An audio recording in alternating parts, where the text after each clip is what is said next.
is Nationwide 90 FM, owned and operated by Nationwide News Network Limited. We broadcast from our studios at 14 Ocean Boulevard in the Digicel Center, downtown Kingston, Jamaica. Transmitting on the FM 90 band, 90.3 from Peters Rock in St. Andrew and Murphy Hill in St. Anne. Serving Kingston and St. Andrew, St. Catherine, St. Anne, parts of Clarendon, St. Mary and St. Thomas. 90.5 from Huntley in Manchester, transmitting to St. Elizabeth, Westmoreland, Manchester, Clarendon, rural St. Andrew and parts of St. Thomas. And 90.7 from Cooper's Hill in St. Andrew and Flower Hill in St. James. Serving Westmoreland, Hanover, St. James, sections of Trelawney, Kingston, St. Catherine, Clarendon, St. Mary, Portland and St. Anne. Nationwide 90 FM also broadcasts on YouTube at Nationwide 90 FM Live 2, RevoNews.ai and on Flow on channel 916. Nationwide 90 FM, a new revolution in media. You're listening to Nationwide 90 FM. The time is 6 o'clock. From the studios of Nationwide Radio, morning radio the right way. It's Nationwide This Morning.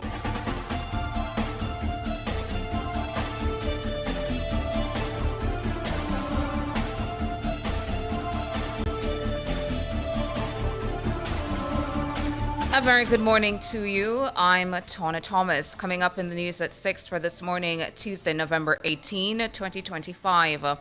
Prime Minister Dr. Andrew Holness tells regional heads he leveraged strong fiscal position to engage the international community for rebuilding effort. CARICOM leaders pledged solidarity with Jamaica following hit by Hurricane Melissa. Resident of Content in Manchester appeals for help from political representatives as rising groundwater submerges much of the community. In regional news, Grenada welcomes new political party with the launch of Democratic People's Movement. In international news, UN Security Council adopts U.S. resolution on Trump's Gaza plan. In sports, it's do or die for the Reggae Boys against Curacao in their final FIFA World Cup qualifier this Tuesday evening. And in business, NCB reports consolidated net profits of close to $37 billion. The details after the break.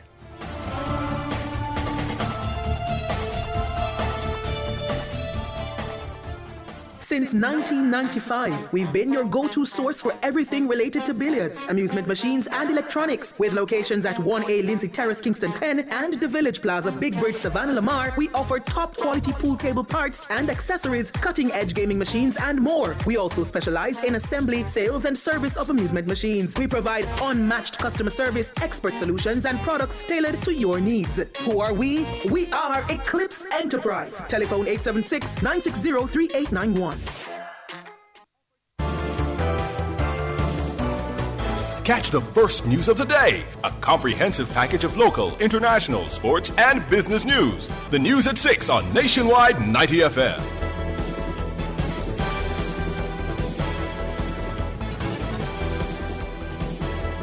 Now to the details.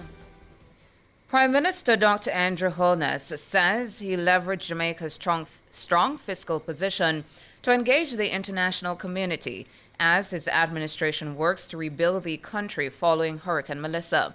The Prime Minister was addressing a delegation of regional heads of government and leaders of multilateral institutions on a goodwill mission to the country on Monday.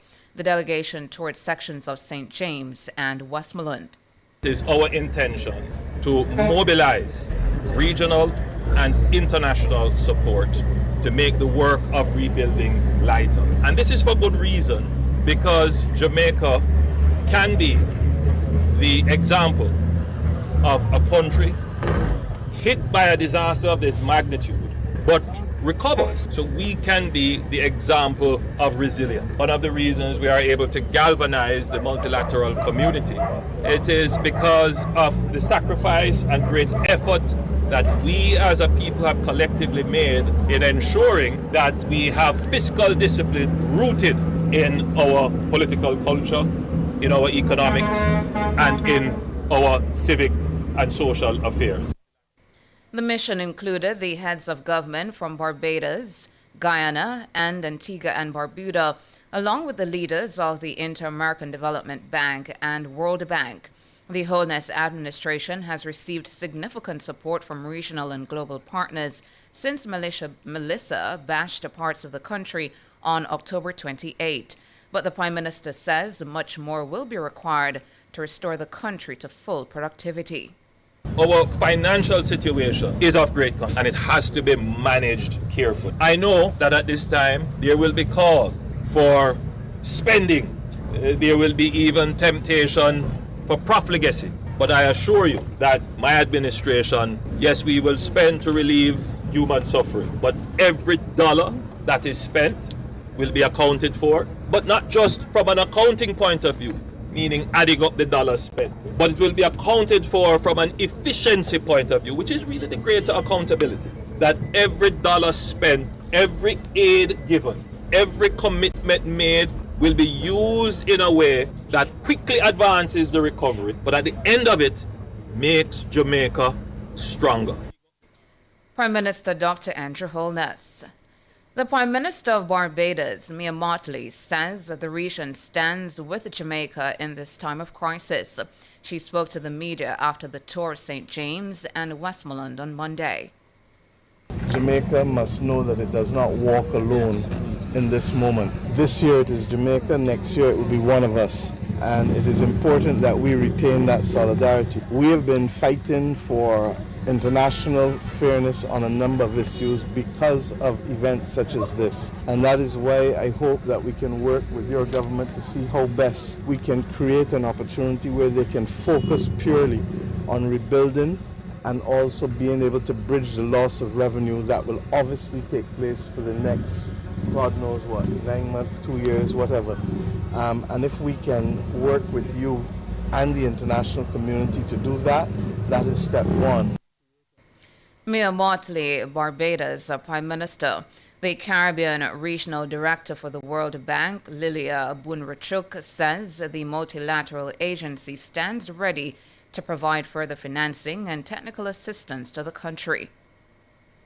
We do have significant resources that we have already made available or can make available in terms of financial support, in terms of grants and technical assistance, in terms of also hands and support on the ground so that the people of Jamaica can see the services restored, they can see that electricity is back, that water is back, that the roads are clean, that houses are being rebuilt, and the economic activity resumes. So we're here to work with the others, together with you, to make it happen. Lilia Burunchuk, Caribbean Regional Director for the World Bank. She was speaking with the media on Monday. Meanwhile, Information Minister Dr. Dana Morris-Dixon says several CARICOM leaders have indicated their intent to mobilize additional funds to support Jamaica's Hurricane Melissa relief efforts. Our Prime Minister is the chair of CARICOM now, and Jamaica went through a Category 5 hurricane, and I think many of us wanted to stand in solidarity with Jamaica and to see the damage for themselves, and I think it was eye-opening for them. They did not expect what they saw. I think they knew it was bad, but they all said it is so much worse than they had even thought. So I think all of them in their comments said that they had to go back and mobilize more funds for Jamaica and support for Jamaica, having seen what happened. Losses from Melissa are estimated at $8 billion US or 1.3 trillion Jamaican dollars. Dr. Morris-Dixon says there is a long road to recovery. We do need the support. And if you think about it, the damage is probably around $8 billion US dollars. That's just damage to buildings. That's not lost revenue from the tourism sector. I mean, it's huge. And if we look at all the money that has been pledged, that's both in loans and grants, we're only at a little bit over $1 billion US dollars. So we have a far way to go. The scale is huge. Dr. Dana Morris-Dixon, Information Minister. She was speaking on Nationwide at 5 on Monday. And the Information Minister says the provision of shelter is the main problem with which the government is grappling in this phase of the Hurricane Melissa relief effort. We're getting food to people. We're getting the warm meals to people. Now, the real challenge now for us is about shelter. I think we're well on our way with the donors and with our own mechanisms through Ministry of Labour in getting food out, and with the JDF doing the drops and assisting in terms of the logistics. That's going much better. But the shelter problem is what we have to address now, and also the cleanup. There is so much debris, and we have to treat with that very quickly. She says the cabinet has been looking at which temporary housing solutions are best to implement. There are many entities from around the world that have been reaching out to say, look at our solutions. The NHT is looking at several of those, and we feel that we can use many of them. So the question really is which one is the best one for our environment? It's very key that it can stand up to any kind of storm. So that's very, very important. So we're actually pretty advanced in that, and we're going to have to select an entity and order a lot of those temporary housing structures. Dr. Dana Morse-Dixon, Information Minister. The United Kingdom has deployed a 12-member emergency medical team to Jamaica to support strained health services following the devastation of Hurricane Melissa. The team of doctors, nurses, midwives, and logistics specialists began operating mobile clinics on Monday, November 17. The first sites were set up in Jacksontown, Oyster Spring, and Wait a Bit in Trelawney. Requested by the government of Jamaica, the team will deliver urgent care for injuries, infections, and maternal health needs. This while referring serious cases to hospitals as the country works to restore damaged health facilities. The deployment is part of a wider UK humanitarian response. British High Commissioner Lisa Herbert says the team will help restore essential services amid severe disruption. Alongside the medical mission, the UK is working with regional and international partners to strengthen disease surveillance, improve water and sanitation, and support public health systems to reduce the risk of post-hurricane outbreaks. Now, a resident of Content in Manchester wants more help from his political representatives as the community continues to be affected by rising water in the area. The water brought on by the passage of Hurricane Melissa nearly 3 weeks ago has submerged houses and motor vehicles. Mahira Stewart has that story. According to the Water Resources Authority, between September 25 and November 3, groundwater levels in the Content community rose by over 300 feet. Since then, it has risen a further 7 feet. When Nationwide News visited the area, the water, which settles near the main entrance to the Windalco Bauxite Company's main gate, could be seen bordered by old fridges and sandbags. The water could be seen running off into a nearby drain, which emptied into a field. But that field has started to resemble a lake due to the amount of water being deposited. A resident told Nationwide News that at least 12 buildings are underwater. This set of people will live right here, so it's probably have to slow move, because if you can get a video over to the left right there, you can see it's coming back here. And they try to channel it off now. It have nowhere else to go but in the yard. So basically, as I say, about 12 houses is underwater over there right now. Grave, you name it, a church, business part, I think a bar right down there too. This is a car wash, look next, a 2-story house also. You know, so basically that's all I know for now. The resident, who is a bar owner, has had to move items out due to the threat posed by the rising water levels. He says the water has led to more persons visiting the area. This is normally the bar right there, but because we have the water around here, we just take it out of the bar and put it in the car. Yeah, it's a business we normally have here, right? Yeah, that's basically it. But would you say there are more people now than on a regular day? Well, passers-by normally stop to get them car washed, but it even get better, you know. And not like we're happy with the situation, we make money, you know, still everybody health count, you know, based on the devastation right there. So, you know, it's sad because there's a lot of people right now homeless. He says he wants to see more action taken from elected representatives to help the residents of Content. No, but just say, them can give the people them something, and it costs them a lot of money. The payment fee. If you notice all of that, all the digging away, all of that, the people them have to pay for do it out of them pocket where we really even have. You understand? Them I say rough, bro. You know, I'm going to have Lamar and Black River alone, this troubled by this. Just imagine you build your house from scratch, and then when you finally go live in there, look at it. You know what I mean? You can hear people like losing, getting crazy and stuff, you know. But in terms of when it's gone, does it even make sense building anything back here? No, I would recommend that this would be a red flag zone. Mahiri Stewart for Nationwide News. $20 billion. That's what Education Minister Dr. Dana Morris-Dixon says is the estimated cost of damage to the sector caused by Hurricane Melissa. I think the damage, the initial assessment we did, and remember it has to be refined because we've not been able to do the detailed assessment, was over $20 billion in damage to our schools. And that's the initial number. It's a big number. Schools like Westwood, that's destroyed to a large extent. Some that don't exist anymore. And then some that, the roof gone, and we can fix that back. Maybe slab it this time instead of putting zinc on it. But it's a mixed bag, but it is extensive. Hurricane Melissa damaged more than has impacted more than 150,000 students, and several schools in St. Elizabeth, Westmoreland, St. James, and Hanover were severely damaged. Dr. Morris-Dixon says 650 schools have since reopened for classes. We're going to have to consolidate. So you may have 4 schools in an area, and the best one is the one we'll use for exams. We're looking at even just tarping the roof in the interim just to get them back out. Some schools we're having to go back to a shift system so that more of the students in. So you come in half day each day, but at least it gives stability. Dr. Dana Morris-Dixon, Education Minister.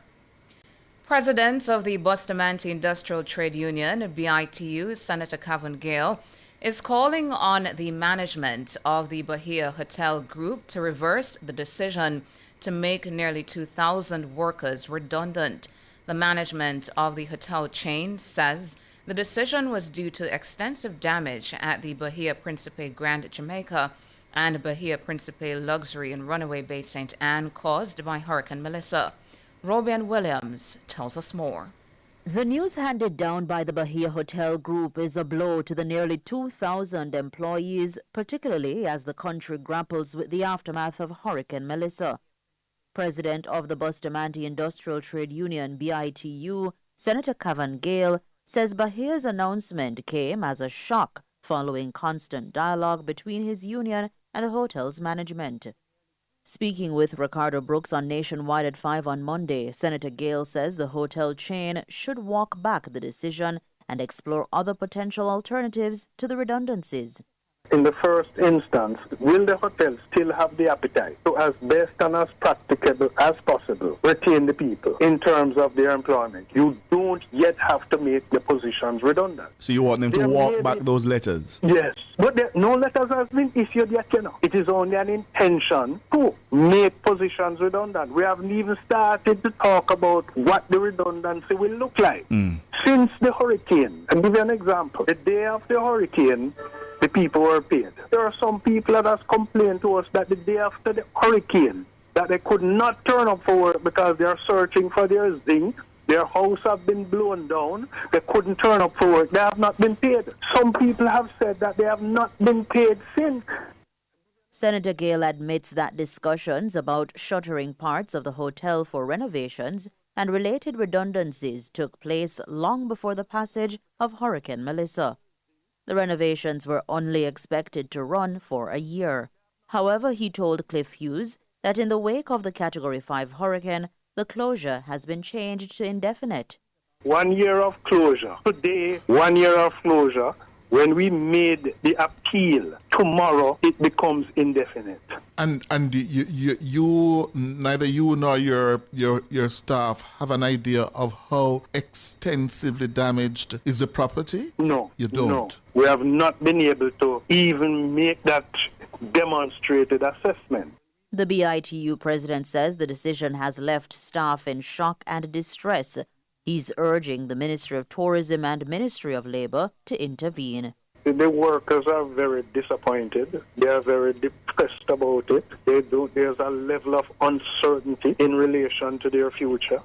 And that is why we have hastily requested the Ministry of Labour to intervene so that we can properly go through. Somebody needs to tell us what is the real sense behind this, because we are yet to identify this change.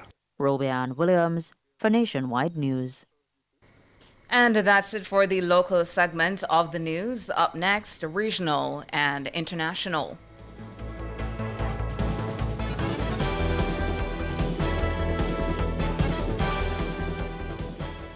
It's This Morning on Nationwide 90 FM. The time is 6:19. For all your electrical needs, visit ABC Electrical Sales. They stock a wide variety of electrical supplies, including plugs, switches, panel boards, and conduits, plus energy-saving fixtures. ABC Electrical Sales stocks brands like GE, Siemens, Philips, Cutler Hammer, and Allen Bradley. They also offer free island-wide delivery just to suit your needs. Visit them at Shop 8, Hagley Park Plaza, Kingston 10, or call 876-754-3714-5 or 876-754-3825-8. ABC Electrical Sales, for a better choice in the electrical business.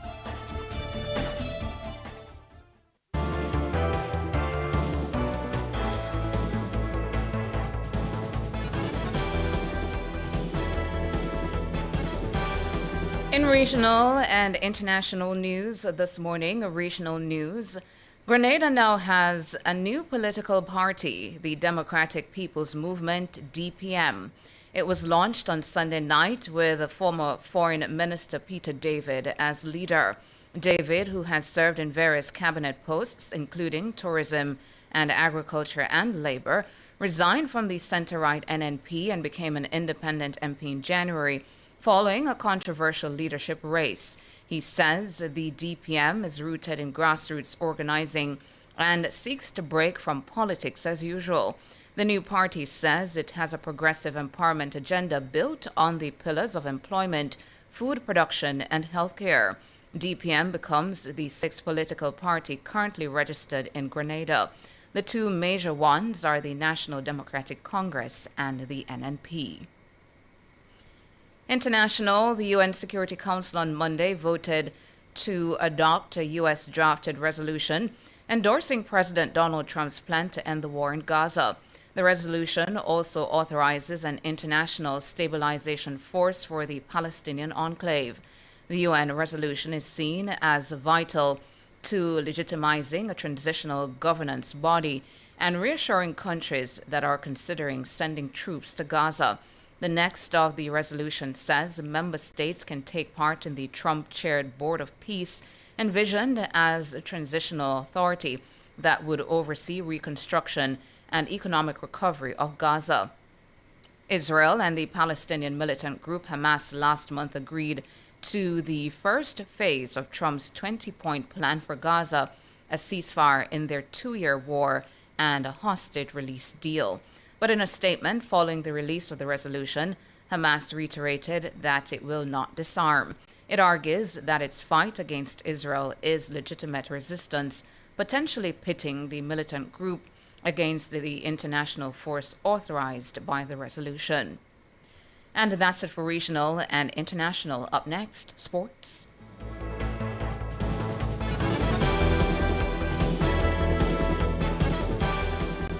Every school is free of unhealthy, ultra-processed products. You know, those high in salt, fats, and sugar. If only that weren't a dream.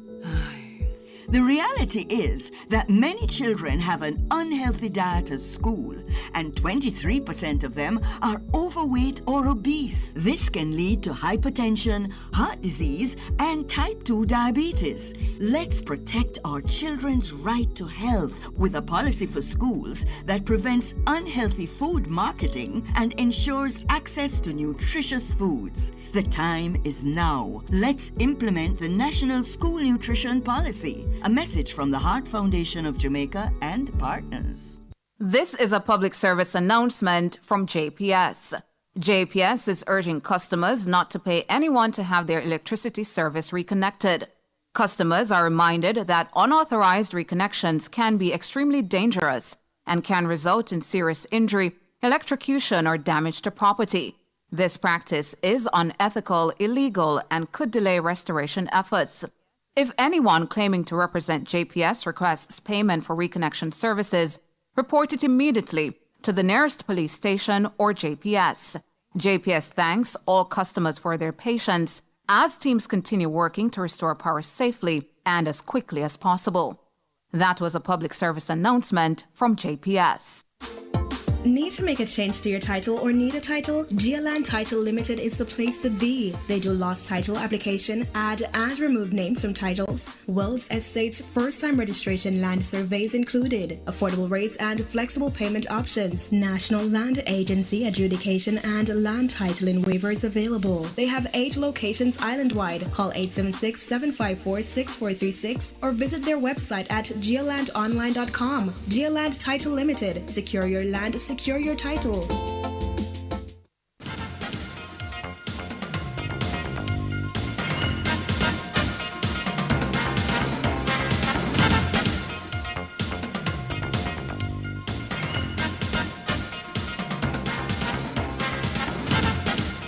Time now for your morning sports. Another significant moment in the history of Jamaica's football could unfold in Kingston on Tuesday night as the Reggae Boys stand on the verge of qualification to the FIFA World Cup finals. The mission is clear: beat Curacao in the final game of the qualifying series and book a place among the 48 countries set to battle for the game's biggest prize next summer. Steve McLaren's team is second in Group B, 1 point behind Curacao, who need only a draw to become the smallest nation in history to qualify for the World Cup. The Dutch-speaking remains the only unbeaten team in the group. They beat Jamaica 2-0 in Willemstad on October 10. McLaren says he knew where his team went wrong on that night. Yeah, that was disappointing. We didn't start the game well, so we must start the game well tomorrow. That's a big lesson. And we had chances to win the game. When you look at the stats after the game, we had more chances on target, and we should have scored in that game. Had a goal disallowed for I don't know what, but so we knew we were in with a chance in that game. The start was poor, so we've got to start well tomorrow, and that's the message. Steve McLaren, the game is set to kick off at 8 p.m. Despite Jamaica's women's basketball team missing out on qualification for the 2026 Central Basket Women's Championship, head coach O'Neil Brown told Nationwide Sports that the future remains bright for the squad. Jamaica failed to secure a top 3 finish at the 2025 FIBA Caribbean Women's Championship in Guyana, which served as the qualifying tournament for Central Basket. The team lost 3 of their 4 games in Georgetown. Their only success came against Suriname on the opening day. Future is bright because this tournament we took 8 ladies, local 8 ladies, and they did, as I said, you can win and see growth, and you can lose and see growth. And we did see growth in this tournament. And as I before Melissa, we have practiced only 11 times, ever practiced leading up to this tournament. So a lot to be grateful for. Get a lot of wisdom and knowledge. And the girls, it is an experience, especially those who are in high school. O'Neil Brown. Finally, in your morning sports, Olympic 100 meters champion Julian Alfred and her agent say they are opposed to plans by World Athletics to stage all 3 rounds of the event at the Los Angeles 2028 Games on the same day. Alfred, a St. Lucian, and Henry Roll have cited concerns over fairness and the demanding race format planned. The announcement has generated considerable excitement and condemnation in equal measure, with top Jamaican coaches Stephen Francis and Glenn Mills among those reacting negatively. Roll formally expressed his and Alfred's objections to a letter sent to World Athletics on Friday. In the letter, he said, while early visibility may be presented as a benefit, visibility without fairness does not constitute progress. He went on to add, given the continued pattern of inadequate recovery windows, secondary consideration of women's event structure, and unequal conditions compared to male athletes, we cannot in good conscience contribute to a media narrative praising the current schedule. To do so, he said, would misrepresent the lived reality of the athletes and endorse inequity under the guise of promotion. World Athletics has highlighted positive reactions from other top sprinters. Sha'Carri Richardson, the 2023 world champion and Paris silver medalist, was quoted in a news release saying, "Track and field is having its moment, and the road to LA 28 is about to be something special, especially for the women's sprints." And that's it for your morning sports.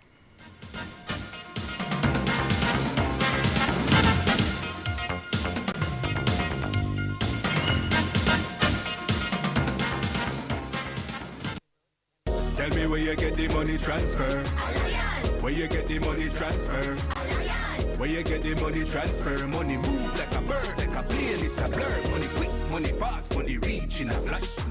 This your agent no run out of cash. Pay the rent, pay the bills or buy the grocery. Make a call for the cash and pay the school fee. Money when and where you need it. Alliance MoneyGram and Ria Money Transfer. Convenient locations island-wide. A member of Sagicor Group Jamaica. Tell me where you get the money transfer.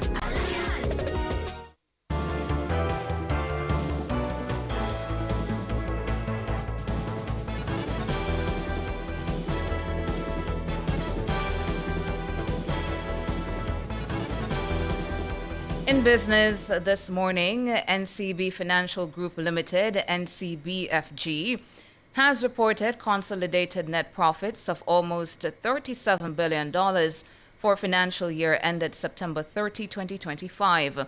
Just over $23 billion of the sum is attributable to stockholders. In a release on Monday, NCBFG indicated that the results were supported by strong fourth quarter profits of $6.5 billion and continued improvements across its regional operations. The group delivered a return on equity of 12.46%, with improved operating income in 5 of its 7 business segments, demonstrating the strength and diversification of its regional portfolio.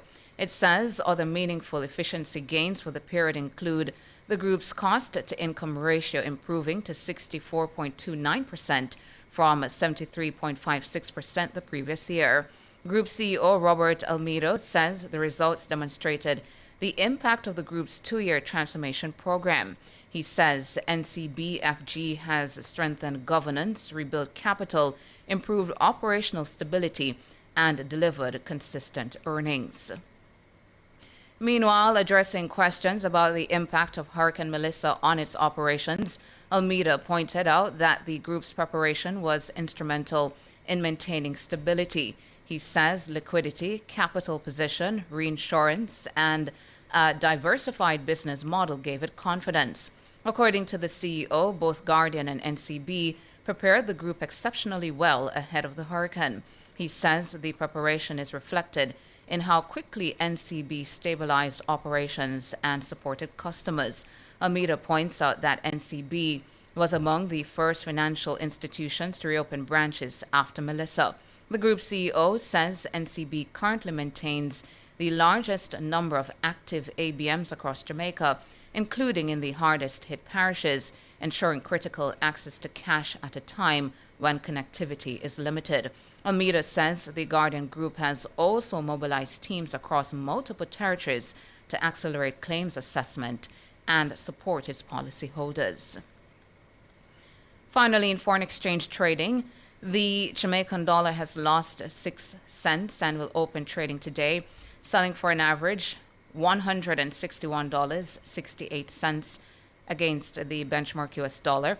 Against the Canadian, the Jamaican has gained $2.39 and will open selling for an average $115.66. And finally, the Jamaican dollar has gained 80 cents and will begin trading for an average $212.35 against the British pound. That's it for business this morning.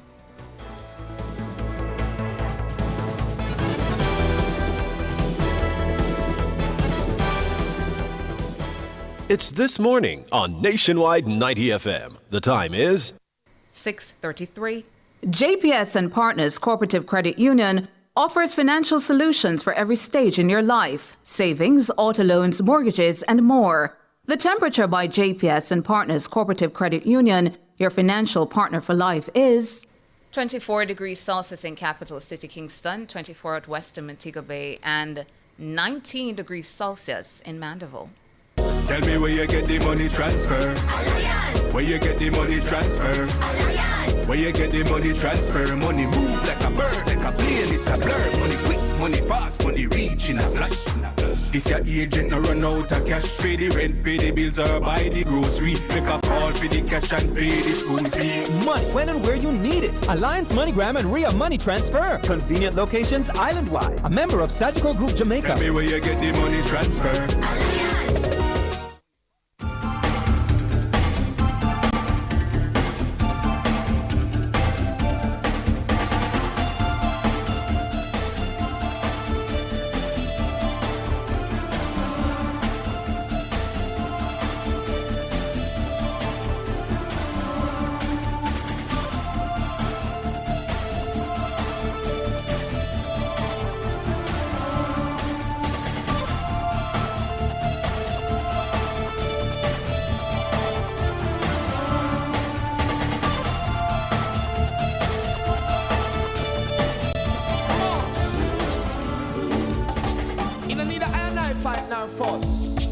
Everything them say them rightful won't belong to us.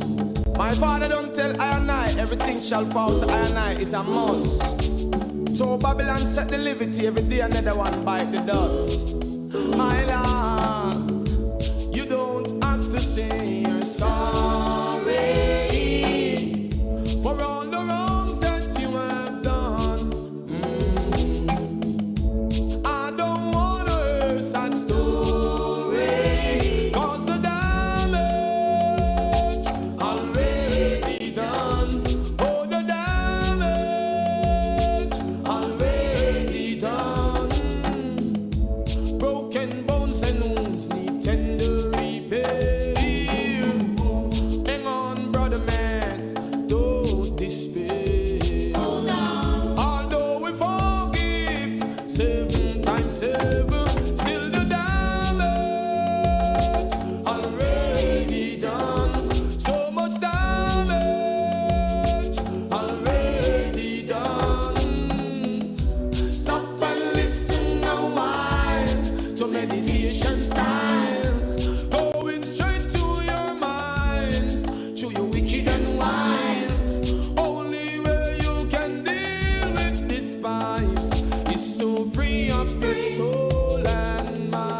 You don't have to say you're sorry for all the wrongs that you have done. I don't want to hear sad story, cause the damage already done. Oh, the damage already done. Everybody wants their peace of mind, trying to justify how they deal with mankind. Sometimes I wonder how they sleep at night time when all the damage already done. Oh, the damage already done. Stop. Make someone live like we. All of them approach war with benefit, with profit. Jailhouse, deadhouse, that's the benefit. Not a mercy. The Lord is my light, my salvation. Who shall I fear? No evil one. I walk through the valley of the shadow of death, and I fear no evil, I fear no one. The Lord is my light and my salvation. Me sing say, oh, I wonder if one day that some gunman will say that they want to go church. When the people down the 45, hunger see Father God, hunger got him with all dirty works. Killer, yes, Selassie, I'm concerned. Me sing, it's war you want, check the police and get it. On the bottom part, so you can't defend it. So to up a can, and get ready to send it. I think tongues will have to confess. God of my salvation. Shine your light upon this generation. Almighty God, ruler of creation. Wipe away our sins and All we have done wrong. He that loveth not knoweth not God, for my God is love. He was that is, who will always be, who ruleth on the holy throne above. Oh yes, we must be put to shame and disgrace for selling out a brother. Hello, Mr. King. He didn't have the crown, you know.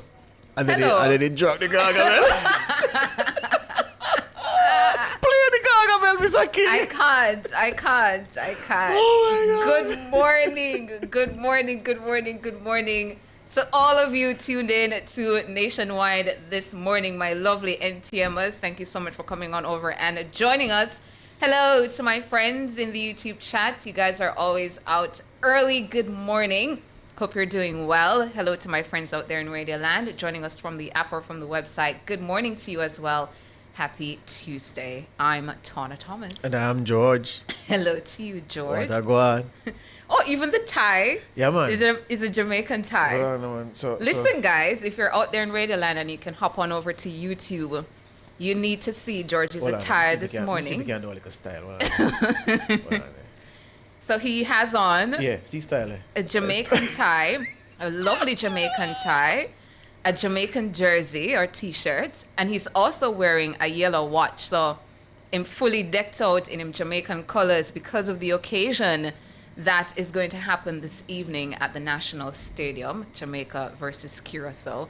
I told George listeners, viewers, that if Jamaica win tomorrow, Tonight, right? Then tomorrow Yeah. I'll wear some I- Jamaican colors. I only have one question but to I'm ask. patriotic in general, you know. I only have one Big question to ask patriot. before you go with your business. Yes.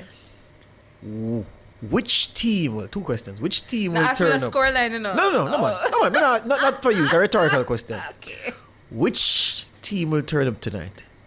Will it be the Reggae Boys or the Reggae Toys? That's all I'm off, yes. That's all I'm off. Will the real Reggae Boys please stand up and do one for the later? Are you Whatever the going? foolishness. What you say? Ask me again.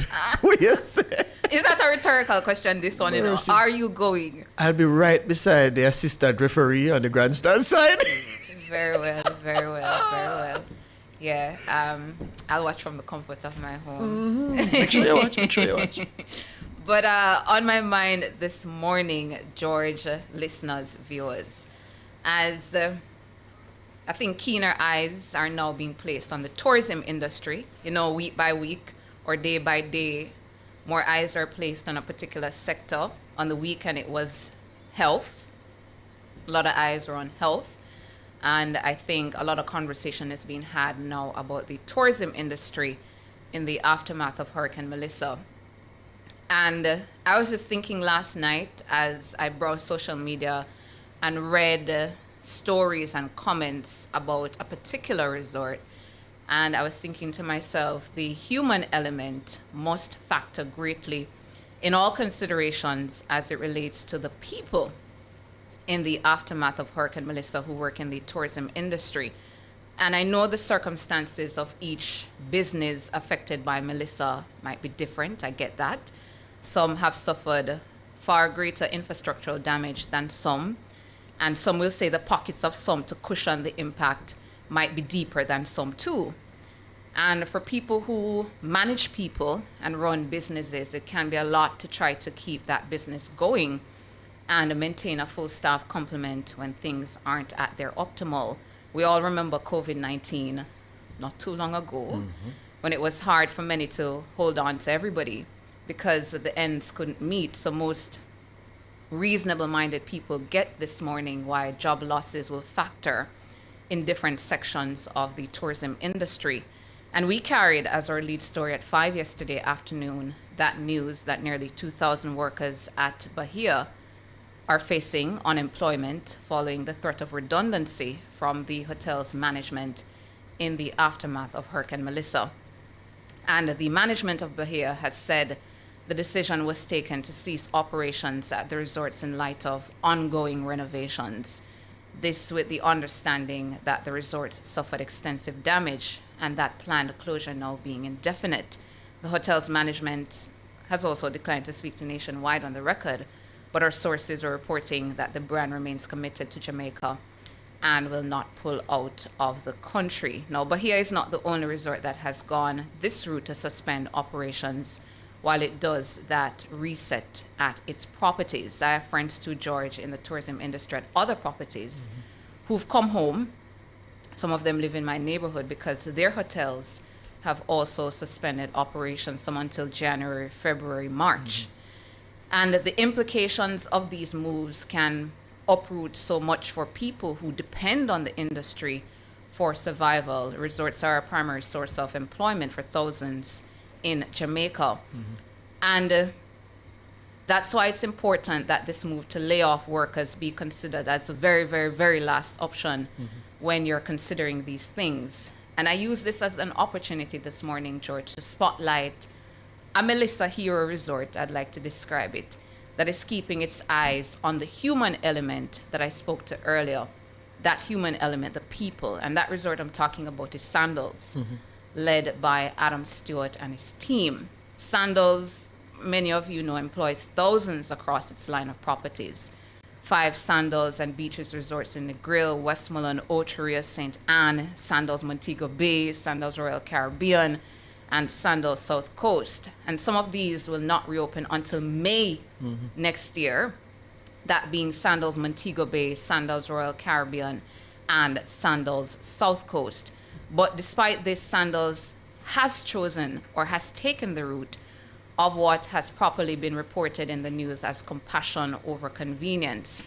Sandals has pledged more than $3 million or $480 million towards staff recovery and has guaranteed that no employee will be laid off, even at properties that will remain closed until May next year. Yes. 100% of their team members remain on payroll, whether they're at an open or closed Sandals. Yes. And all benefits will remain in place, whether it be pension, your medical, your dental, everything, as has been said by Adam Stewart.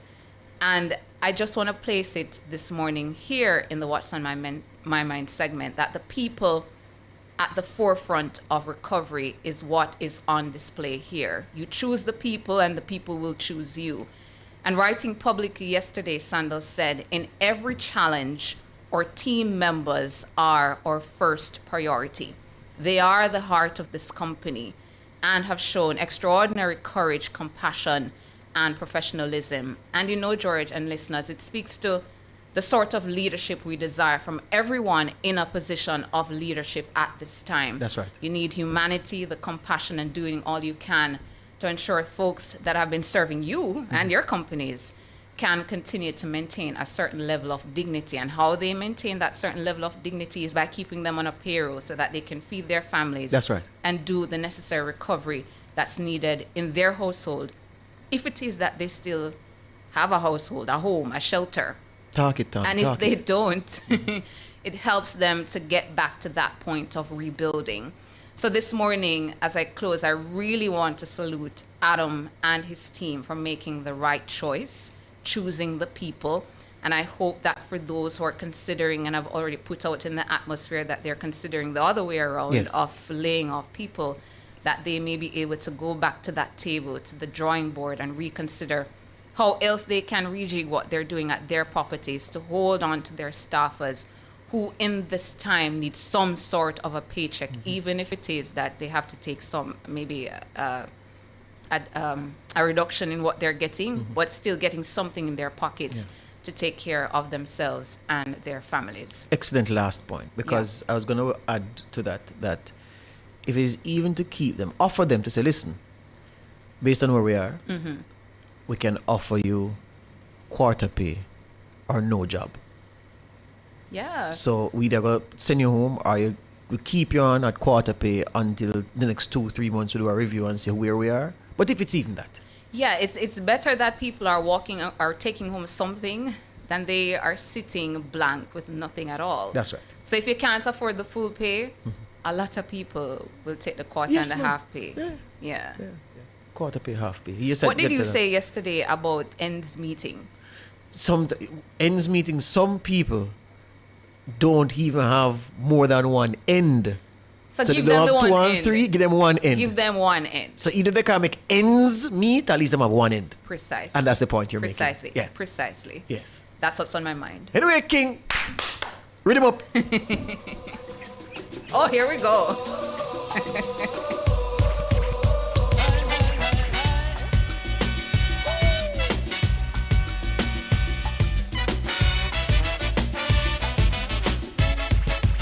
Hopes are rising higher, higher. There's magic everywhere.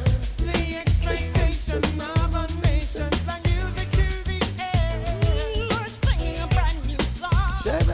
Marching to a brand new beat. Down the hillside through the valleys, feeling It's full time. I was saying before the audio went. It's full time now. Jamaicans go to say in 2025. Yeah. That's right. Jamaica I Lego qualified 98. I Lego 98. Yeah. Come, in King. 2025, Jamaica qualified for the World Cup. What do you want to know? What do you want to know? What do you want to know? What do you want to say? No matter where you do, you know, say that we can't stop. This man up a salute now to the yellow, the green, the black. I make them know, say that we want this mystic. The world is for your taking, and giving up is the only crime. Now written on the pages of history, this is your moment, this is your time. Yeah.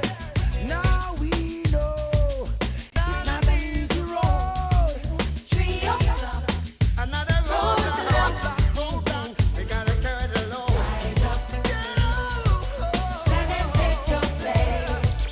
Shine like the sun. Your journey has just begun. Rise up. Stand like the rain. Rule your destiny. Be the best that you can. It's This Morning on Nationwide 90 FM. The time is Reggae Boys time, 6:51. This is a public service announcement from JPS. JPS is urging customers not to pay anyone to have their electricity service reconnected. Customers are reminded that unauthorized reconnections can be extremely dangerous and can result in serious injury, electrocution, or damage to property. This practice is unethical, illegal, and could delay restoration efforts. If anyone claiming to represent JPS requests payment for reconnection services, report it immediately to the nearest police station or JPS. JPS thanks all customers for their patience as teams continue working to restore power safely and as quickly as possible. That was a public service announcement from JPS.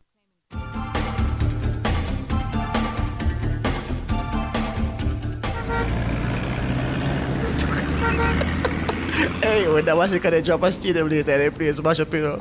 Them one them start to it around, help you one call. Boom! Roberto Carlos, hard man. Anyway, Lotto, good morning. Street Smart, what's happening on the streets, brethren? Morning, Mr. Vice Master. You sounding very electrified. Well, the reggae boys will need, the reggae boys, Lotto, the reggae boys will need every ounce of energy they can use later on. So I'm starting the ball rolling, yeah? Morning to you, daughter. Morning to you, Ludlow. Yeah, I predict a 1-0. Okay? All right. Conservative 1-0 win. All right, on the time of on Jamaica. Right? On behalf of Jamaica. Yeah, man. Get him a Bob Marley. One low. This morning, I tell you, the roadways are busy. So I'm telling you, motorists, those of you, even at 6 o'clock sometimes, the roadways are quite active. And I can tell you, if you're on Washington Boulevard now, trying to make it onto Malines Road, there's a lot of traffic going onto Malines Road.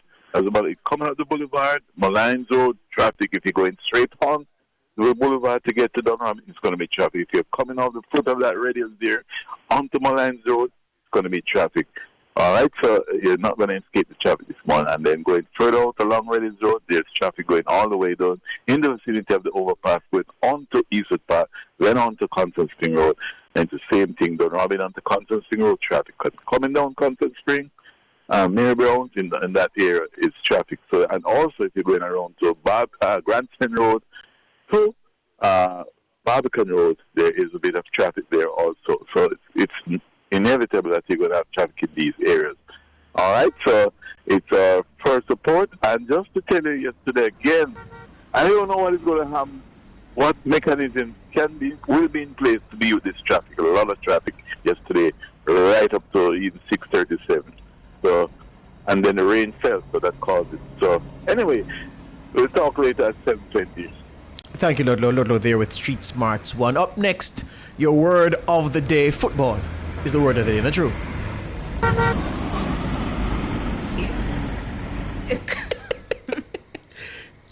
It could be. Football is your word of the day. Football is your word of the day. Don't need any pronunciation. Yeah. When was football first used? When was the word created? Do a quick Google search, Tana. Football etymology. Hold on. You can find it? I'm searching. Yeah. Football. When was the word football first used? A round object. What's the definition of football? Listener, my North American friends. Yeah, I'm watching football. So you play football? Yeah, you play football. Really, soccer. Yeah, you play soccer. You play soccer. We play soccer, you play football. Really though. Football is the word of the day. Football is the word of the day. Give us a sentence using the word football. The Reggae Boys kicked the football in the Curacao net 5 times without reply. 5? 5. Them here. 5. One hand. Yeah, one hand a banana, one hand. My dear, 5. If we get one, we're glad, we're satisfied. Because we're not a greedy people. When we're on our best behavior. Yes. We'll take 5, but if we get one, not a problem. Come on now, boys. Football. Ball. Football is your word. Leather. Your word of the day. Up next, your features at the top of the hour in the news.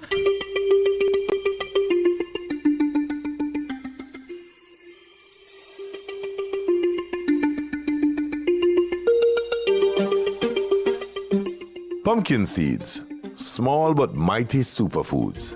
Pumpkin seeds might be tiny, but they are packed with essential nutrients. Just a small serving provides a rich source of healthy fats, magnesium, and zinc, key nutrients for overall health. On Food for Thought today, we're exploring the incredible benefits of adding pumpkin seeds to your diet.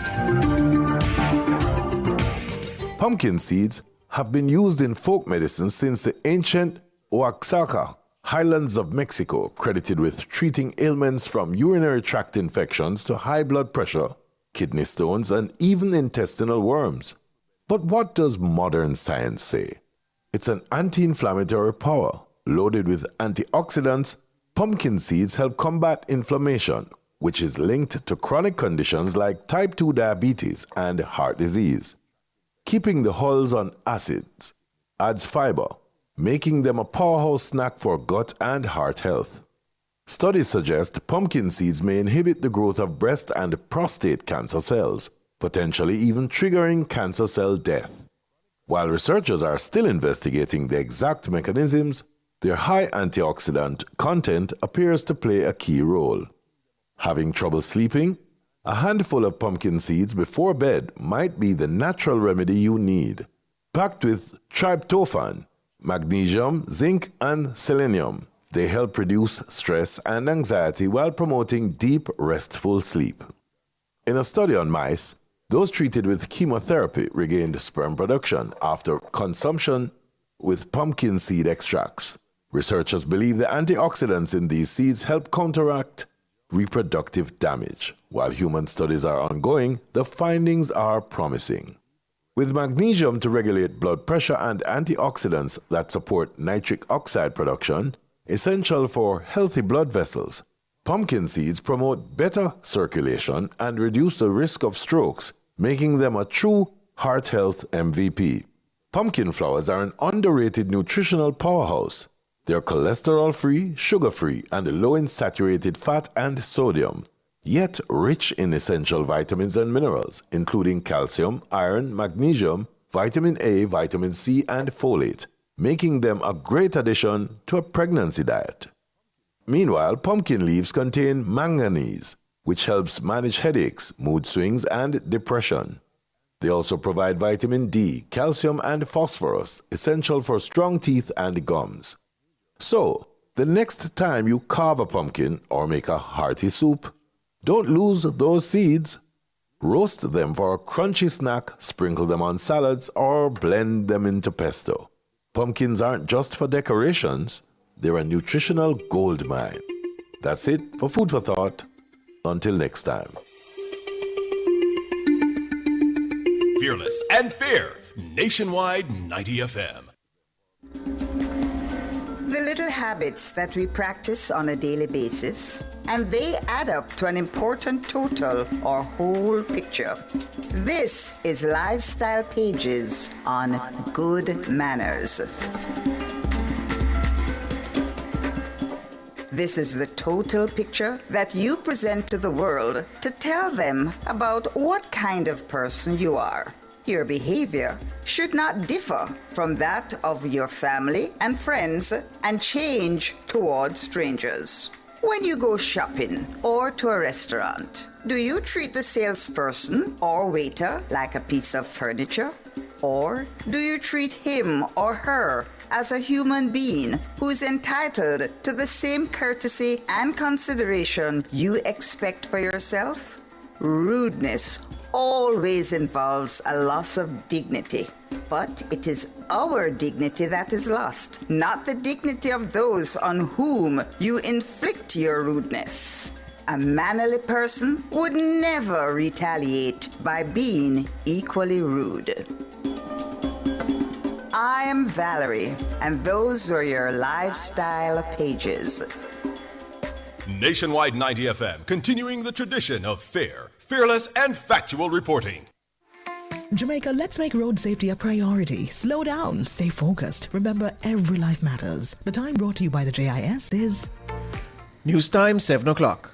If you need to build it, plumb it, weld it, pave it, or power it, National Supply has it. Get the best brands for the job at Jamaica's Industrial Hardware Superstore, Kingston or Bay. The temperature by National Supply is 24 degrees Celsius in Kingston, 25 degrees Celsius in Montego Bay, 19 degrees Celsius in Mandeville. The most credible news in the morning. The news at 7 on Nationwide 90 FM.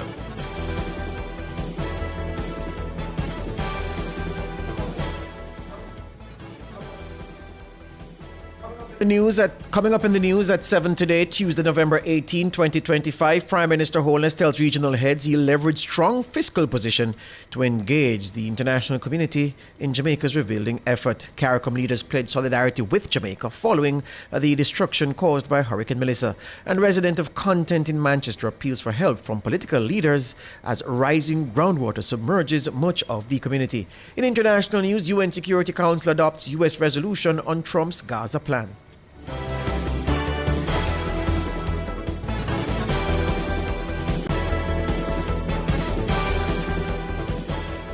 If it's news, it's got to be Nationwide 90 FM.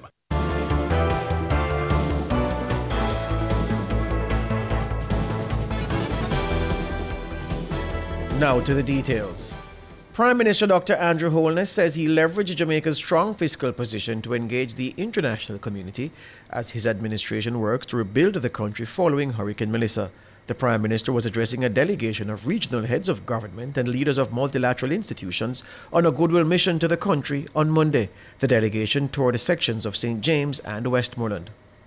It is our intention to mobilize regional and international support to make the work of rebuilding lighter. And this is for good reason, because Jamaica can be the example of a country hit by a disaster of this magnitude, but recovers. So we can be the example of resilience. One of the reasons we are able to galvanize the multilateral community, it is because of the sacrifice and great effort that we as a people have collectively made in ensuring that we have fiscal discipline rooted in our political culture, in our economics, and in our civic and social affairs.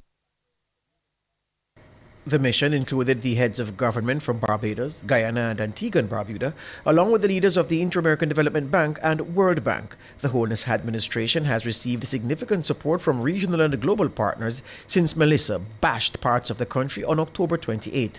But the Prime Minister says much more will be required to restore the country to full productivity. Our financial situation is of great concern and it has to be managed carefully. I know that at this time there will be call for spending. There will be even temptation for profligacy. But I assure you that my administration, yes, we will spend to relieve human suffering, but every dollar that is spent will be accounted for, but not just from an accounting point of view, meaning adding up the dollars spent, but it will be accounted for from an efficiency point of view, which is really the greater accountability, that every dollar spent, every aid given, every commitment made will be used in a way that quickly advances the recovery, but at the end of it, makes Jamaica stronger. Prime Minister Dr. Andrew Holness. Meanwhile, the Prime Minister of Barbados, Mia Mottley, says the region stands with Jamaica in this time of crisis. She spoke with the media after the tour on Monday. Jamaica must know that it does not walk alone in this moment. This year it is Jamaica, next year it will be one of us. And it is important that we retain that solidarity. We have been fighting for international fairness on a number of issues because of events such as this. And that is why I hope that we can work with your government to see how best we can create an opportunity where they can focus purely on rebuilding and also being able to bridge the loss of revenue that will obviously take place for the next, God knows what, 9 months, 2 years, whatever. And if we can work with you and the international community to do that, that is step one. Mia Mottley, Barbados Prime Minister. Barbados has pledged a field hospital and additional garbage removal trucks to the relief effort. Guyana has committed engineering support from the Guyana Defence Force as well as material for 200 roofs. CARICOM says other member states and associate members have also pledged various forms of support. And Caribbean Regional Director for the World Bank, Lilia Burunchuk, says the multilateral agency stands ready to provide further financing and technical assistance to Jamaica. We do have significant resources that we have already made available or can make available in terms of financial support, in terms of grants and technical assistance, in terms of also hands and support on the ground so that the people of Jamaica can see their services restored, they can see that electricity is back, that water is back, that the roads are clean, that houses are being rebuilt, and the economic activity resumes. So we're here to work with the others, together with you, to make it happen. Lilia Burunchuk, Caribbean Regional Director for the World Bank. She was speaking with the media on Monday. Information Minister Dr. Dina Morris-Dixon says several CARICOM leaders have indicated their intent to mobilize additional funds to support Jamaica's Hurricane Melissa relief efforts. Our Prime Minister is the chair of CARICOM now, and Jamaica went through a Category 5 hurricane, and I think many of us wanted to stand in solidarity with Jamaica and to see the damage for themselves, and I think it was eye-opening for them. They did not expect what they saw. I think they knew it was bad, but they all said it is so much worse than they had even thought. So I think all of them in their comments said that they had to go back and mobilize more funds for Jamaica and support for Jamaica, having seen what happened. Losses from Melissa are estimated at $8 billion US or 1.3 trillion Jamaican dollars. Dr. Morris-Dixon says there's a long road to recovery. We do need the support. And if you think about it, the damage is probably around $8 billion US dollars. That's just damage to buildings. That's not lost revenue from the tourism sector. I mean, it's huge. And if we look at all the money that has been pledged, that's both in loans and grants, we're only at a little bit over $1 billion US dollars. So we have a far way to go. The scale is huge. And the Information Minister says the provision of shelter is the main problem with which the government is grappling in this phase of the Hurricane Melissa relief effort. We're getting food to people. We're getting the warm meals to people. Now, the real challenge now for us is about shelter. I think we're well on our way with the donors and with our own mechanisms through Ministry of Labour in getting food out, and with the JDF doing the drops and assisting in terms of the logistics. That's going much better. But the shelter problem is what we have to address now, and also the cleanup. There is so much debris and we have to treat with that very quickly. She says Cabinet has been looking at which temporary housing solutions are best to implement. There are many entities from around the world that have been reaching out to say, look at our solutions. The NHT is looking at several of those, and we feel that we can use many of them. So the question really is which one is the best one for environment? It's very key that it can stand up to any kind of storm. So that's very, very important. So we're actually pretty advanced in that, and we're going to have to select an entity and order a lot of those temporary housing structures. Dr. Dana Morris Dixon, Information Minister. The United Kingdom has deployed a 12-member emergency medical team to Jamaica to support strained health services following the devastation caused by Hurricane Melissa. The team of doctors, nurses, midwives, and logistics specialists began operating mobile clinics on Monday, November 17. The first sites were set up in Jacksontown, Ulster Spring, and Wait a Bit in Trelawney. Requested by the Government of Jamaica, the team will deliver urgent care for injuries, infections, and maternal health needs. This while referring serious cases to hospitals as the country works to restore damaged health facilities. The deployment is part of a wider UK humanitarian response. British High Commissioner Alicia Herbert says the team will help restore essential services amid severe disruption. Alongside the medical mission, the UK is working with regional and international partners to strengthen disease surveillance, improve water and sanitation, and support public health systems to reduce the risk of post-hurricane outbreaks. A resident of Content in Manchester wants more help from his political representatives as the community continues to be affected by rising groundwater in the area. The water brought on by the passage of Hurricane Melissa has submerged houses and motor vehicles. Mahiri Stewart has that story. According to the Water Resources Authority, between September 25 and November 3, groundwater levels in the Content community rose by over 300 feet. Since then, it has risen a further 7 feet. When Nationwide News visited the area, the water, which settles near the main entrance to the Windalco Bauxite Company's main gate, could be seen bordered by old fridges and sandbags. The water could be seen running off into a nearby drain, which emptied into a field. But that field has started to resemble a lake due to the amount of water being deposited. A resident told Nationwide News that at least 12 buildings are underwater.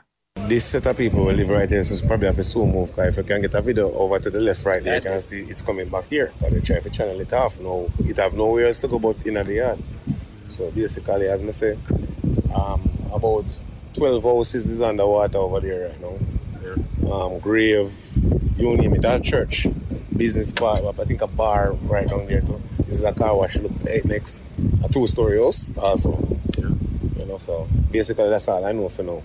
The resident, who is a bar owner, has had to move items out due to the threat posed by the rising water levels. He says the water has led to more persons visiting the area.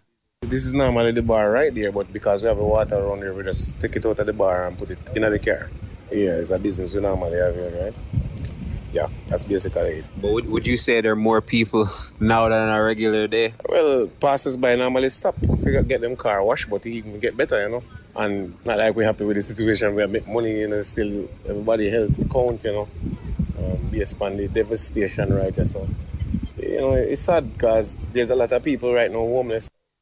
He says he wants to see more action taken from elected representatives to help the residents of Content. You know, I just say, them can give the people them something. It costs them a lot of money. The payment fee. If you notice all of that, all the digging away, all of that, the people them have to pay for do it out of them pocket where we really even have. You understand them? I say rough, bro. You know, long go Savlamar and Black River alone, this troubled by this. Just imagine you build your house from scratch and then when you finally go live in there, look at it. You know what I mean? You can hear people like going, losing, getting crazy and stuff, you know. But in terms of when it's gone, does it even make sense building anything back here? No, I would recommend that this would be a red flag zone. Mahiri Stewart for Nationwide News. $20 billion. That's what Education Minister Dr. Dana Morris Dixon says is the estimated cost of damage to the education sector caused by Hurricane Melissa. I think the damage, the initial assessment we did, and remember it has to be refined because we've not been able to do the detailed assessment, was over $20 billion in damage to our schools. And that's the initial number. It's a big number. Schools like Westwood, that's destroyed to a large extent. Some that don't exist anymore. And then some that, their roof gone, and we can fix that back. Maybe slab it this time instead of putting zinc on it. But it's a mixed bag, but it is extensive. Hurricane Melissa has disrupted the learning experience for more than 150,000 students. Several schools in St. Elizabeth, Westmoreland, St. James, and Hanover were severely damaged. Dr. Morris Dixon says 650 schools have since reopened for classes. We're going to have to consolidate. So you may have 4 schools in an area, and the best one is the one we'll use for exams. We're looking at even just tarping the roof in the interim just to get them back out. Some schools we're having to go back to a shift system so that more of the students in. So you come in half day each day, but at least it gives stability. Dr. Dana Morris Dixon, Education Minister. The UN Security Council on Monday voted to adopt before I do that, let me do an item of regional news. Grenada now has a new political party, the Democratic People's Movement, DPM. It was launched on Sunday night with former Foreign Minister Peter David as leader. David, who has served in various cabinet posts, including tourism and agriculture and labor, resigned from the centre-right NNP and became an independent MP in January following a controversial leadership race. He says the DPM is rooted in grassroots organizing and seeks to break from politics as usual. The new party says it has a progressive empowerment agenda built on the pillars of employment, food production, and healthcare. DPM becomes the 6th political party currently registered in Grenada. The 2 major ones are the National Democratic Congress and the NNP. Further afield, the UN Security Council on Monday voted to adopt a U.S.-drafted resolution endorsing Donald Trump's plan to end the war in Gaza. The resolution also authorizes an international stabilization force for the Palestinian enclave. The UN resolution is seen as vital to legitimizing a transitional governance body and reassuring countries that are considering sending troops to Gaza. The text of the resolution says member states can take part in the Trump-chaired Board of Peace, envisioned as a transitional authority that would oversee reconstruction and economic recovery in Gaza. Israel and the Palestinian militant group Hamas last month agreed to the first phase of Trump's 20-point plan for Gaza, a ceasefire in their 2-year war, and a hostage release deal. But in a statement following the release of the resolution, Hamas reiterated it will not disarm. It argues that its fight against Israel is legitimate resistance, potentially pitting the militant group against the international force authorized by the resolution. That's the news.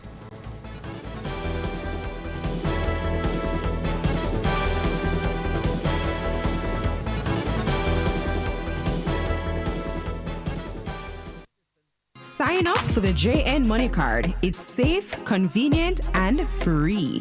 The time by JN Money is 7:17. Rent or buy your hurricane supplies from Total Tools. Visit 102 Main Street, Outaris, 34 Slipe Road, Kingston 5, or Lot C6, Drax Hall, St. Anne's Bay. The temperature brought to you by Total Tools Jamaica is 24 degrees Celsius in Kingston, 26 degrees Celsius in Montego Bay, 20 degrees Celsius in Mandeville. Run for Rights, give for relief. Join Jamaicans for Justice at the Run for Rights 5K Run Walk, November 30, 6 a.m. sharp at the Police Officers Club, Kingston. Choose your cause: human rights, child rights, climate justice, or ending gender-based violence. Only $2,500 to enter. Medals, trophies, and more. Register now at my.raceresult.com/355144. Part proceeds in aid of hurricane relief. You can bring your essential items on race day. Every donation counts. Call 876-239-7583 for details. More savings, more choices. Get active with Active Home Center. The one-stop shop for everything for your home. We have more savings, more choices, unbelievable prices. Wide selection with the latest style. The kitchen, bathroom, right down to the tile. Buy the hottest items on spot, don't miss out. Best options under one roof, no doubt. More savings, more choices. Visit us in store or online at www.activehomecenter.com. We have more savings, more choices.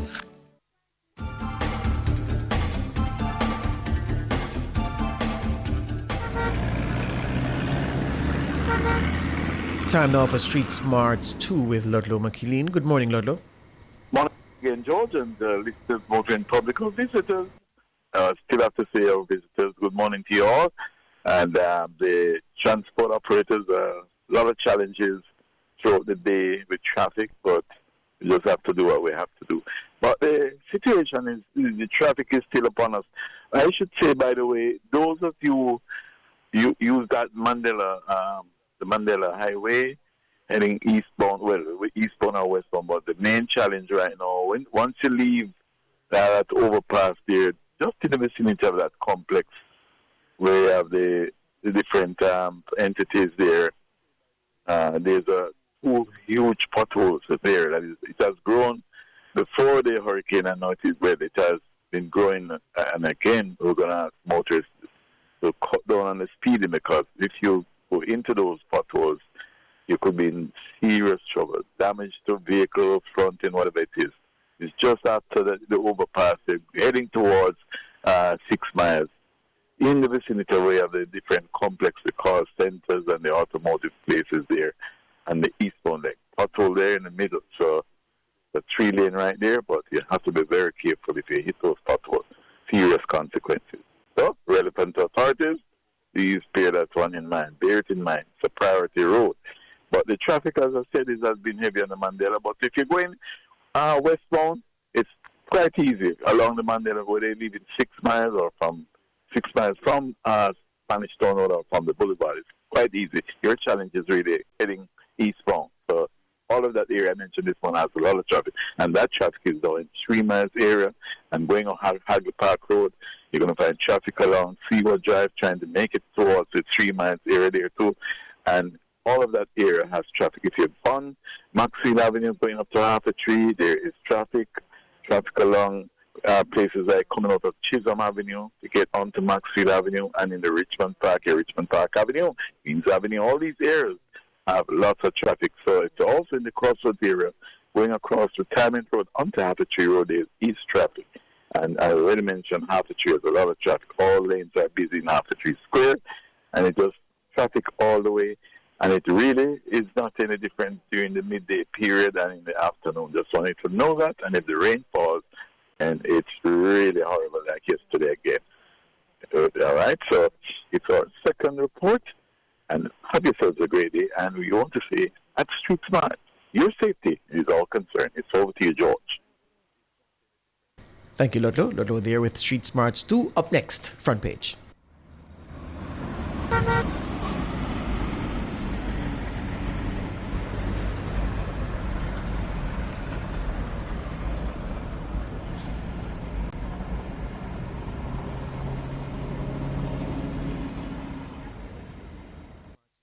Front Page is brought to you today by ABC Electrical Sales, for a better choice in the electrical business.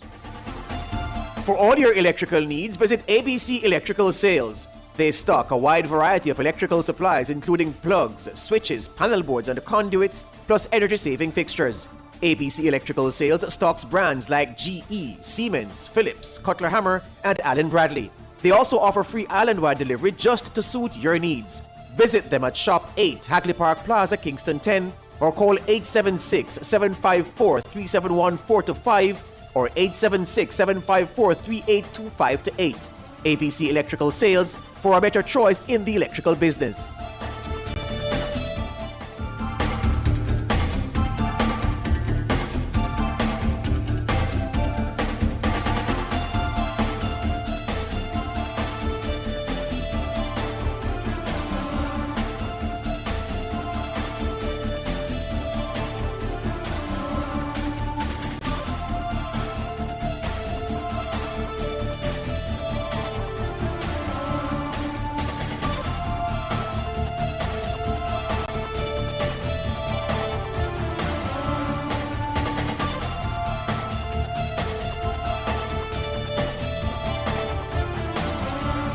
Welcome back to Nationwide this morning. You're now tuned in to our discussion segment, The Front Page.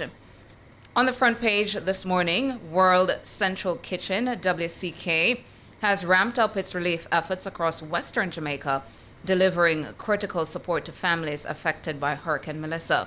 Since the powerful system made landfall on October 28, WCK has distributed more than 1 million hot meals to communities across the island.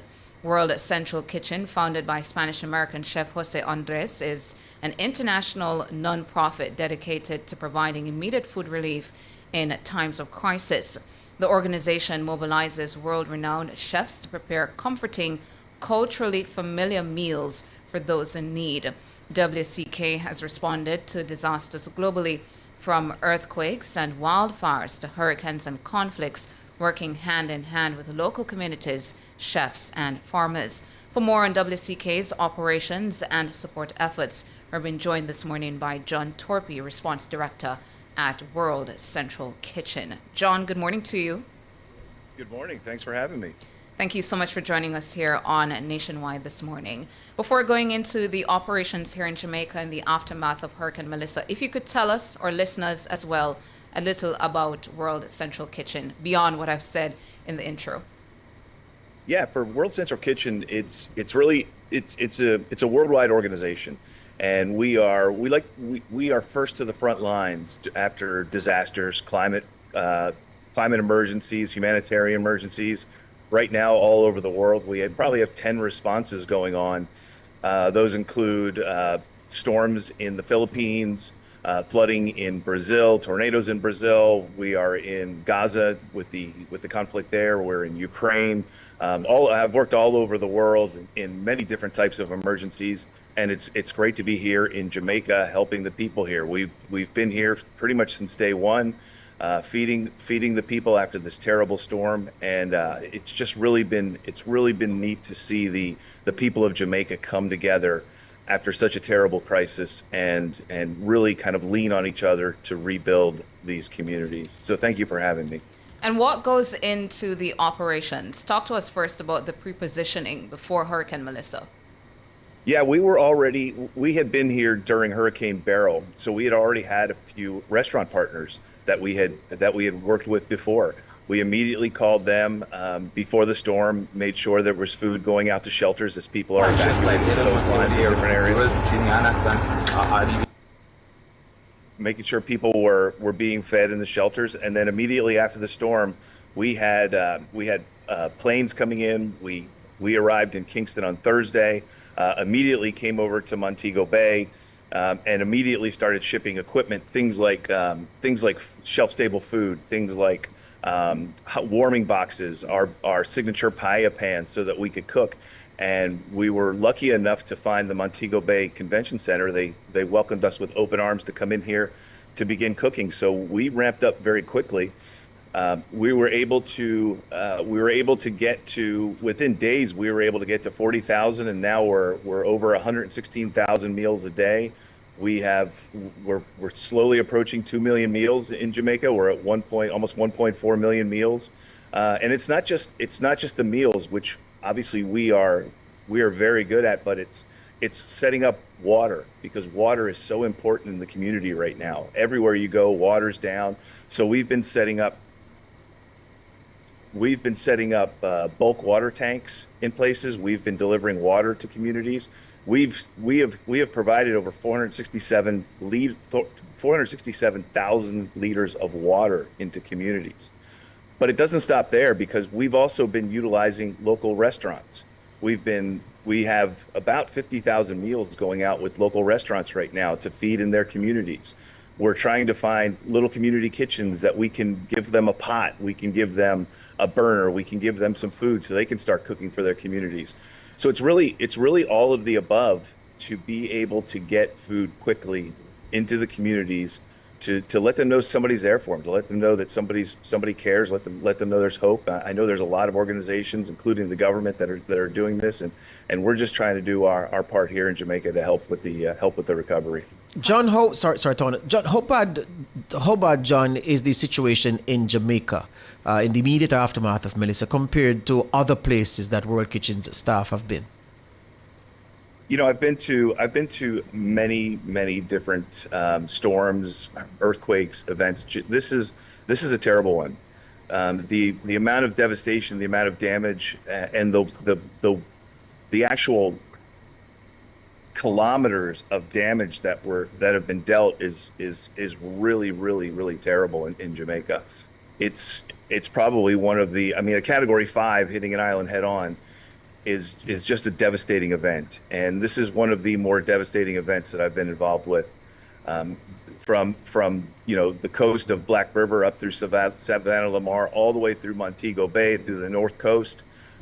There's just so much devastation. The mountain communities, we were flying helicopters into areas that we couldn't get access on roads, so we had to fly supplies into people, and we were landing on the top of mountains. We were landing in soccer fields. We were landing in football fields, next to police stations, wherever we could, to make sure that we were getting food out there. So yeah, this was a pretty bad one, and it's gonna take a while for recovery with the electricity down, with the water down. There's a lot of devastation here, and it's gonna require a lot of help. John, stay on the line. We're going to take a break and come back with more from you. Sure.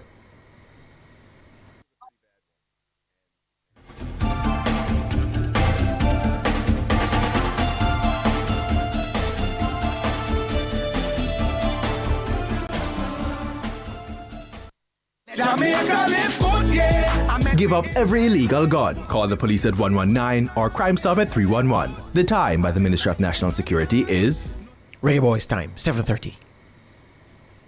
Visit Marshall's Pharmacy, Greater Portmore, for all your prescription needs, gifts, personal care, household, and stationery items. The temperature by Marshall's Pharmacy, Greater Portmore is 25 degrees Celsius in Kingston, 26 degrees Celsius in Montego Bay, and your nose will run if you're outside in Mandeville rather. It's 20 degrees Celsius. No matter how skilled you and your car be, faster speed equals less time to respond to the unexpected. Observe the speed limit. If you no want catch Radam, drive good on TransJam. A message from TransJam Highways. SCL Jamaica Limited is having a big blowout sale. Up to 70% off on Milwaukee tools. From power drills to saws, their top-notch Milwaukee tools will handle any project with ease.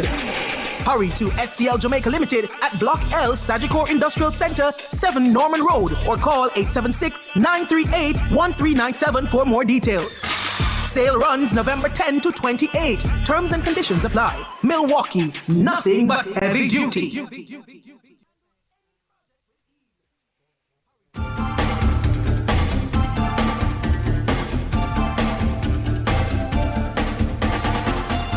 Response Director at World Central Kitchen, John Torpy, is with us. They've done tremendous work already in Jamaica in the immediate aftermath of Hurricane Melissa, providing almost, he says, 2 million meals. I saw someone in the chat saying they fed 1 million people. That's not what he said. He said over 1 million meals. And he says they're nearing the 2 million meal mark.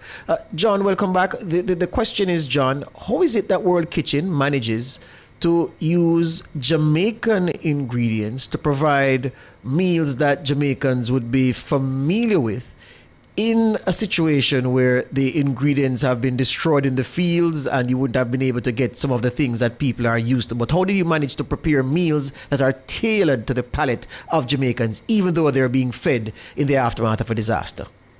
Yeah, it's a great question. It's something that we really put a lot of time and effort into. We work with local Jamaicans and we listen to them. We want to hear their recipes. We want to hear what their mothers used to make for them. We want to know what spices they're using, because that is, for us, that is going to be comforting for the community, right? After a disaster like this, people want to have comfort food. They want to have food that's tasty, that they're familiar with. So we utilize a lot of Jamaicans. We utilize a lot of Jamaican chefs, and they're fabulous. In fact, they're behind me cooking right now, and it's great to hear the feedback. Hey, maybe we can do this, or maybe we can do that, or I know somebody who has this, and it's really just kind of listening and understanding what is comforting to Jamaicans, and it's having the local chefs. We brought in, I think we have like 15 people on grills right now cooking jerk chicken nonstop all day long, just cooking chicken, cooking things that are familiar, getting sides that people like. It's really just it's a community-led effort, And sometimes we just sit back and watch them and give them the autonomy to go out and create what they want to create, what feels good. And we always encourage that everywhere we go to make it more culturally appropriate, to make it food that the local population is going to like. It's not food for we're not giving them food just to have them survive. We're giving them food that they want to eat, that's comforting to them. And I think that's where we stand out. We see the food, John, and it looks good. Yeah, I was telling you, John, I saw a TikTok where a guy, he had a box, I think it was curried chicken and rice. And he said that, boy, he was skeptical at first because he's saying, what do these foreigners know about how Jamaicans eat? So he said when he got the food and he tasted it, he said it was 10 out of 10. He was very surprised at how good the food was. Well, you can let them know that was cooked by a local Jamaican chef. That's the most important thing that we can do. It's listening. It's having them tell us what spices. And sometimes, it's funny. Sometimes they'll bring their own spices in. They'll bring their own rubs in.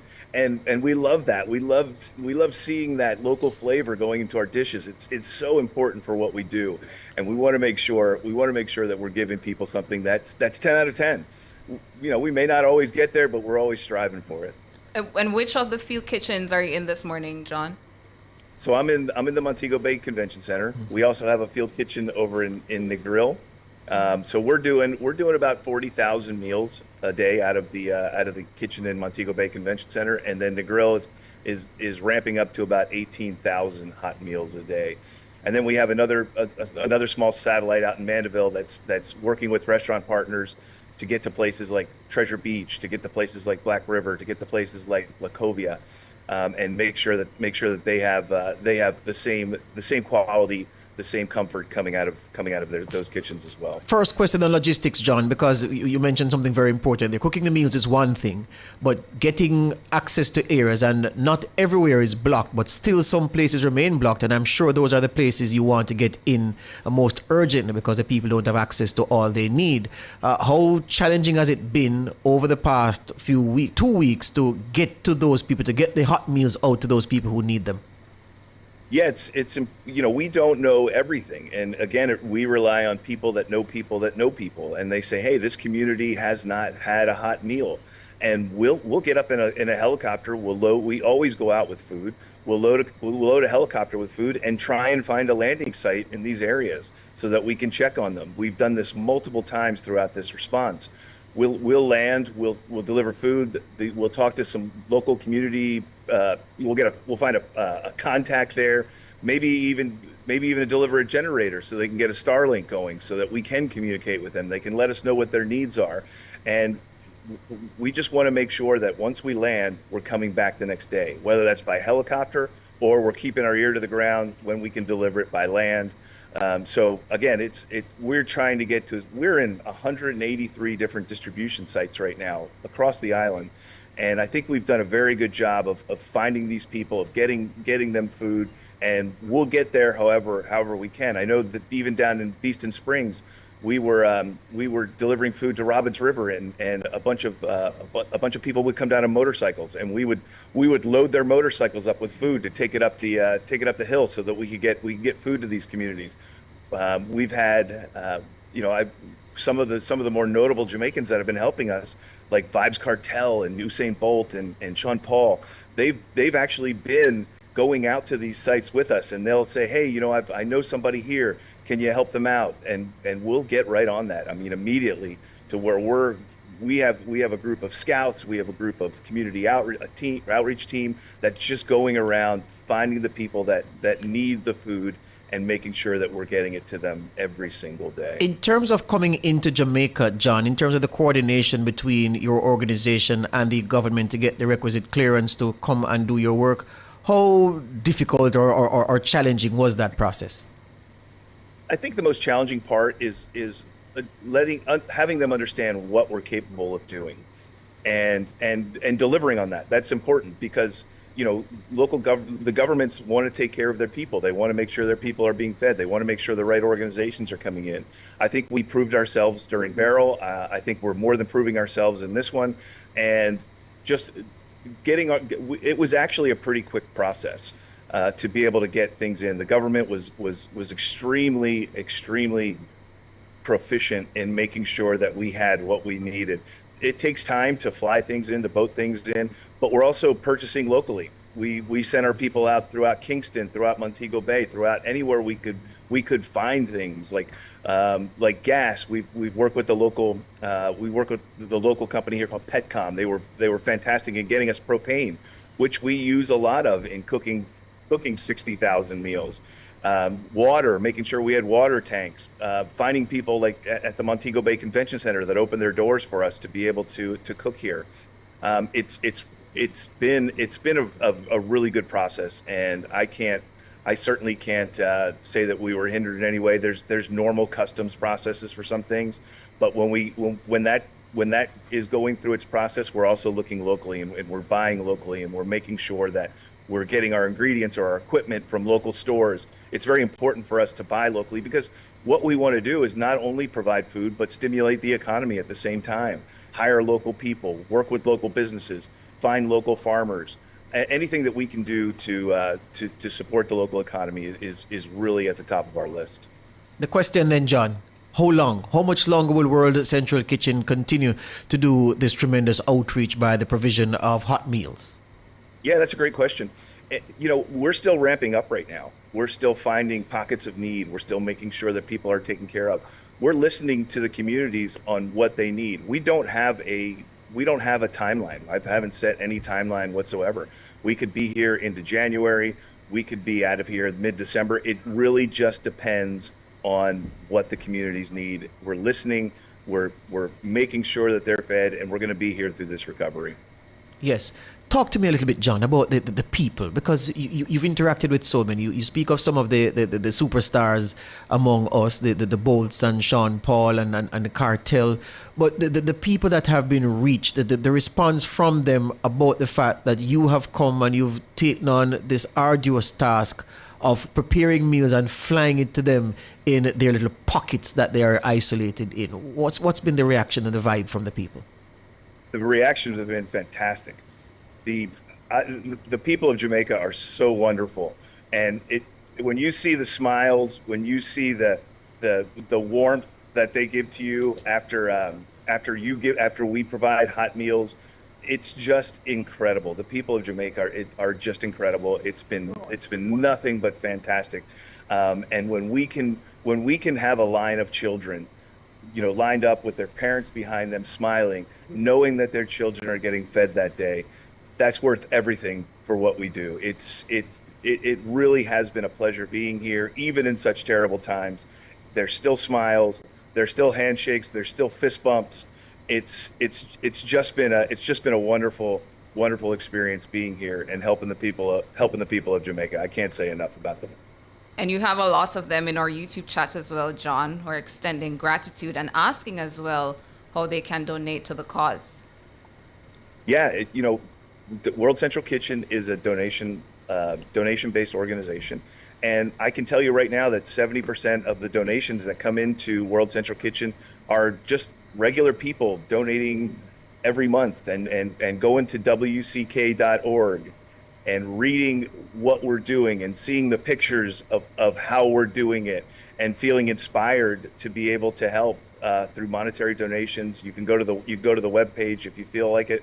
And see what we're doing, and if you feel like donating, it's really going to a good cause for the people of Jamaica.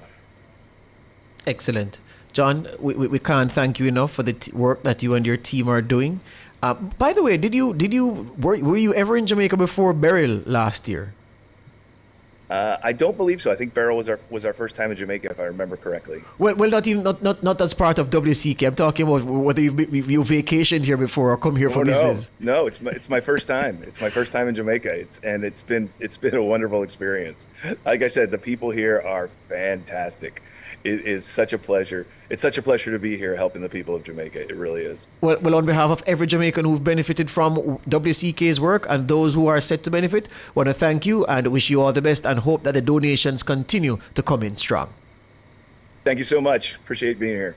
Excellent. John Torpey there, Regional Director for World Central Kitchen, the response director rather for World Central Kitchen. And what an organization. Amazing. They're just fantastic. Juliet Sanchez says it best in the chat, if you donate to them, you can see where your money going. Oh, absolutely. Yeah? Absolutely. Yeah. It's boy, I tell you. So it warms my heart. So here's what I'm going to bring this back now, Tana. Yes. From yesterday. So rather than go to an event and throw away one buckle of Hennessy just because you can buy something for drink, and as Tana says, that part of the economy needs to go on because the people who benefit from entertainment events need to eat. No problem with that. But the things that you would waste, drink where you can drink, and what you'd have floss away, send the money to World Central Kitchen. Or go to Support Jamaica. Yes. .gov.jm or wck.org. wck.org. That's World Central Kitchen's website. And make the donation. Support Jamaica.gov.jm. Make the donation. Put your money to good use. Put your money towards getting someone a meal of chicken and rice today, tomorrow. Yeah? Help a child to drink a bowl of cornmeal porridge or banana porridge or plantain porridge or whatever it is. Help a family to get a few boxes of piping hot meals delivered to them. That's where your money will go if you donate to wck.org, and also please donate to supportjamaica.gov.jm. I must say I heard the opposition leader yesterday in Western Jamaica sounding very sober, and there was no attempt at political point scoring in what he was saying. And I rather enjoyed that from Mark Golding, seeing firsthand, he's been seeing firsthand the state of many parts of the country from immediately after Melissa, because he's been traveling west. And again, we went to some other places yesterday and he saw the situation again. And I heard him say that, listen, the need is huge. Yeah, gargantuan, as SH in the chat says. Mammoth is what SH said. Yes, mammoth. Yeah, yes. That's not gargantuan is the one I would use. Yeah, and he's saying that because the need is so great, all needs can't be met immediately. And I said, here you go. Yeah. As opposed to another time when it would have been said that, boy, this should be done and that should be done. He's recognizing and helping people to manage their expectations, to not expect that all problems created by Melissa will be solved just like that, and that there is enough money to do it and the money isn't being spent to do it. Yeah, so there you go. That's it. All in this together. Come on, you reggae boys. Let's take the break. Back with more after these.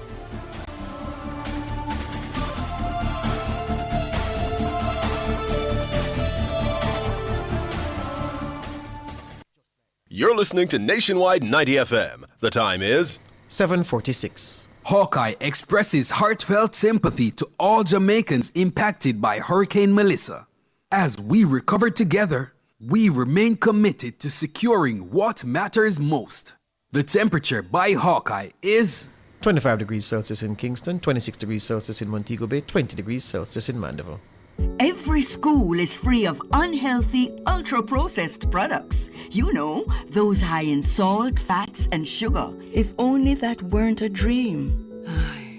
The reality is that many children have an unhealthy diet at school, and 23% of them are overweight or obese. This can lead to hypertension, heart disease, and type 2 diabetes. Let's protect our children's right to health with a policy for schools that prevents unhealthy food marketing and ensures access to nutritious foods. The time is now. Let's implement the National School Nutrition Policy. A message from the Heart Foundation of Jamaica and partners. This is an important announcement for AutoSmart customers in Western Jamaica regarding Hurricane Melissa claims. Our Montego Bay office at Unit 8, Summit Business Center, Fairview, will be open from Saturday, the 15th of November from 9 a.m. to 4 p.m. and throughout the week from 8:30 a.m. to 4:30 p.m. to guide you through every step of the claims process. For faster service, submit your claims online at autosmartja.com or download the catastrophe form, complete and email it with a detailed report to hurricaneclaims@autosmartja.com.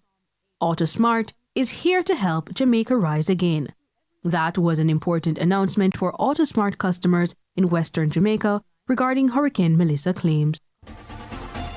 For all your electrical needs, visit ABC Electrical Sales. They stock a wide variety of electrical supplies including plugs, switches, panel boards and conduits, plus energy-saving fixtures. ABC Electrical Sales stocks brands like GE, Siemens, Philips, Cutler Hammer and Allen Bradley. They also offer free island-wide delivery just to suit your needs. Visit them at Shop 8, Hagley Park Plaza, Kingston 10, or call 876-754-3714-5 or 876-754-3825-8. ABC Electrical Sales, for a better choice in the electrical business.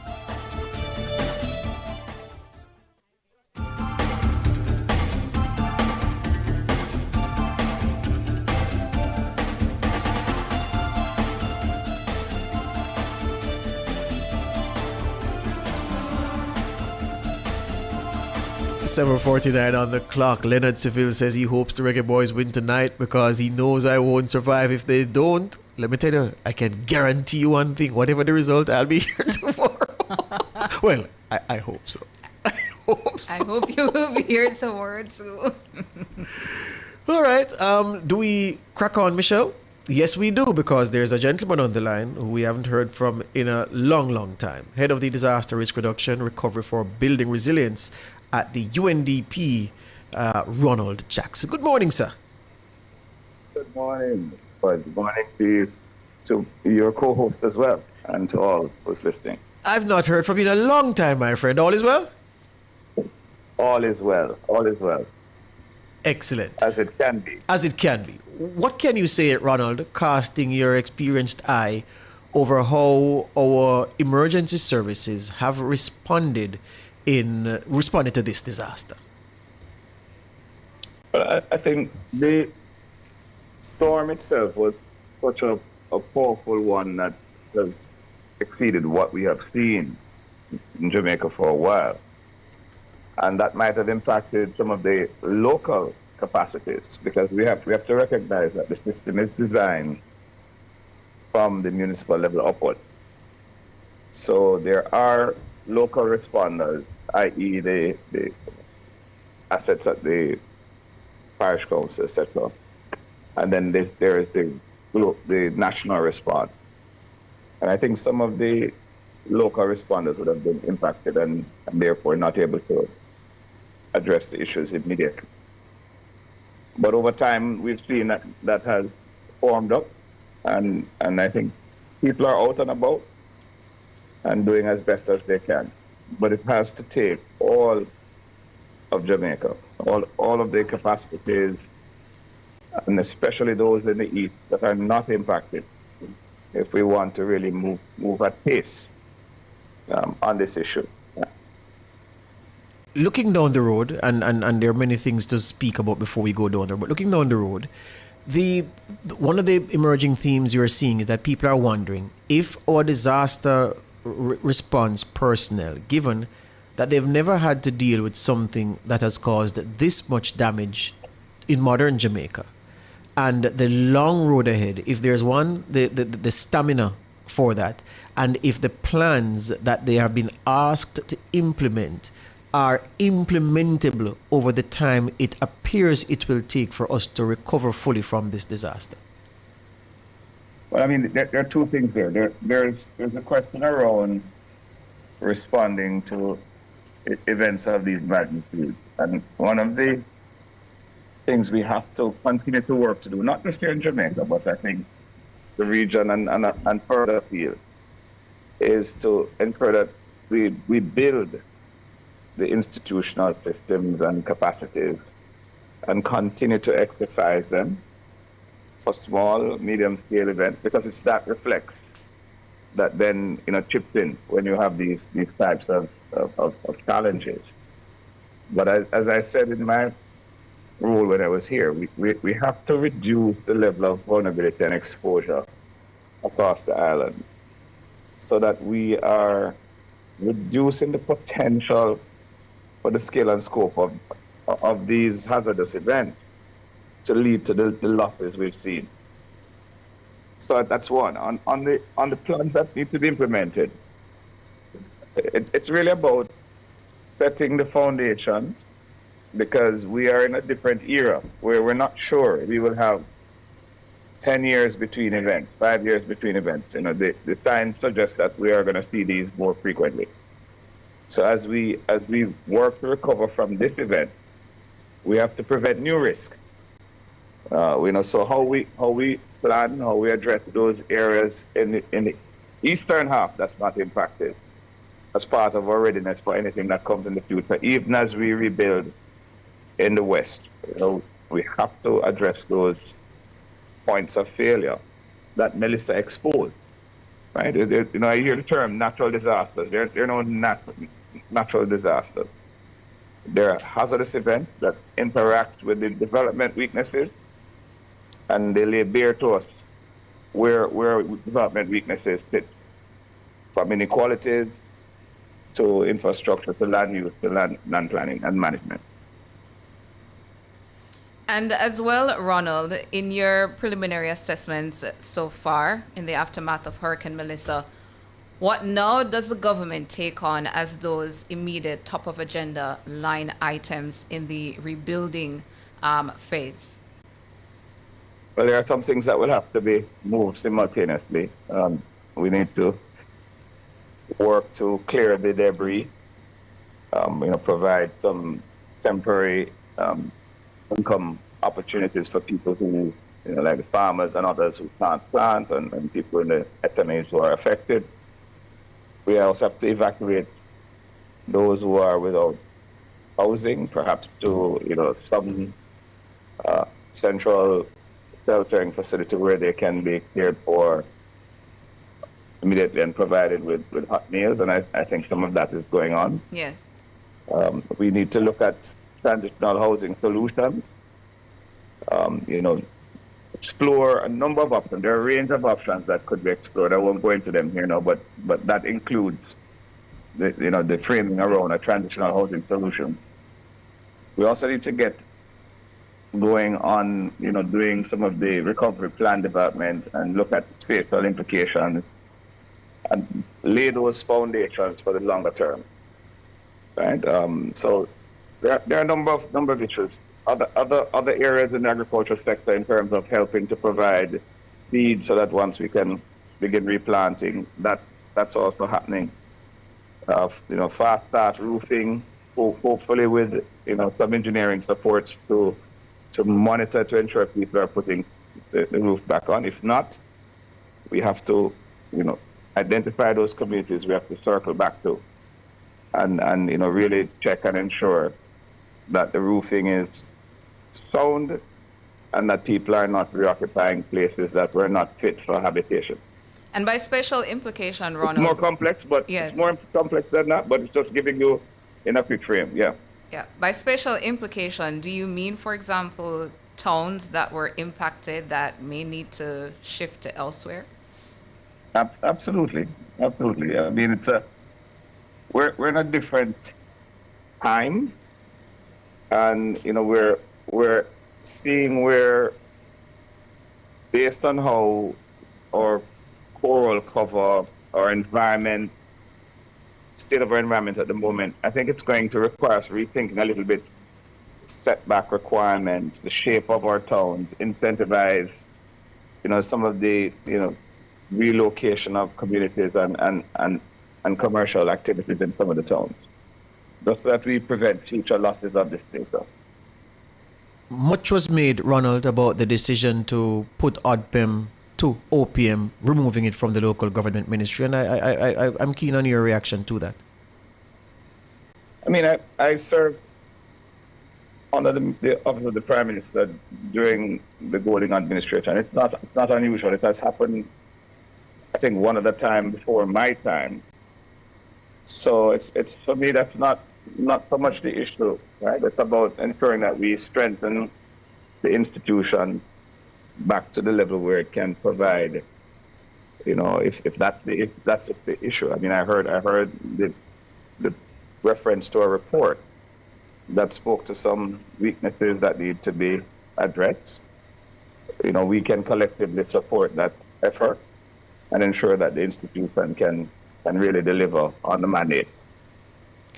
For those who say that we have a disaster response agency, ODPIM, that they believe is not equipped, not given a fair chance to fight in the response to a disaster of this nature, from what you know, is that accurate?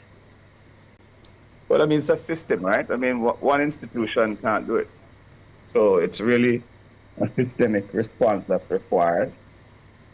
And it's an all hands on deck approach with the ODPIM serving as the conductor of the officer, so to speak, right? The operation, command, and control for the nation's response. So I'm pretty certain that we have the ability to mount a systemic response. We should not believe that it means that we can solve all the problems all at once. That is nigh impossible in even some of the best jurisdictions, right? It's really getting out and addressing, triaging and addressing the areas that have the greatest needs, and then building out and bringing in external assistance for these types of challenges. It's usually defined as a disaster for a reason. It means it overwhelms your capabilities to respond and requires external support. That's what a disaster means. So it's how you move through those gears. It is felt, Ronald, that some of the people who perished, this examination has not been done yet, but if you talk to some people in some of the communities where people have died, they say, well, perhaps if those people had heeded the evacuation warning, perhaps it is that they'd still be here with us. And they point to the fact that none of the persons in shelters lost their lives or suffered any injury. Is it necessary for a revision of the applicable laws so that in the face of a disaster like Melissa loomed to be, that persons are not only told to evacuate but are removed from vulnerable communities, you would say? This question has come up several times after each event. I mean, let me just say, one life lost is too many. And my condolences to the families who lost loved ones. But as you quite rightly said, evacuation provides an opportunity for people to escape the potential implications of staying in a vulnerable context. But we still have more to do. We have more to do and this is not just Jamaica, right? I think this is wider field in terms of looking at what is available as emergency shelter stock. Being able to provide a context where people are confident in heeding those evacuation warnings and therefore moving it. It's a cultural challenge. We see it all over the world where there are people who choose to stay. And it's a choice in a context such as ours, where people have a choice to stay or to go. As to whether or not we need to look at laws that are forcibly removing people, I think that has other implications for the state. And I'm not sure I'm qualified to give a legal opinion on how that pans out. But we have some work to do to create the context that people, we know we're at a state where the government can provide buses to help people evacuate. I mean, that's a step up from Gilbert. Mm-hmm. Maybe a step up from Ivan. So yes, we're getting better at it. And we see greater numbers going to the shelters, even as much as we want to see much more. So we need to learn, why aren't others willing to go? What can we do to convince them? And some of that is also in terms of ensuring that we have shelters that people trust, that is equipped, that is safe. And then we also have to do some, engagement, social engagement with the population that are sitting in those vulnerable contexts. Hear you on that. We're out of time, Ronald. Always a pleasure. Thank you very much, and we'll talk Likewise, soon. My brother. Good to hear you. Yes, man. And your co-host as well. Yes, Tona is with me, yes. Thank you, yes. Ronald Jackson there. He is the former head of ODPIM, and he's the head of Disaster Risk Reduction Recovery for Building Resilience at the UNDP. Across Jamaica comes up next.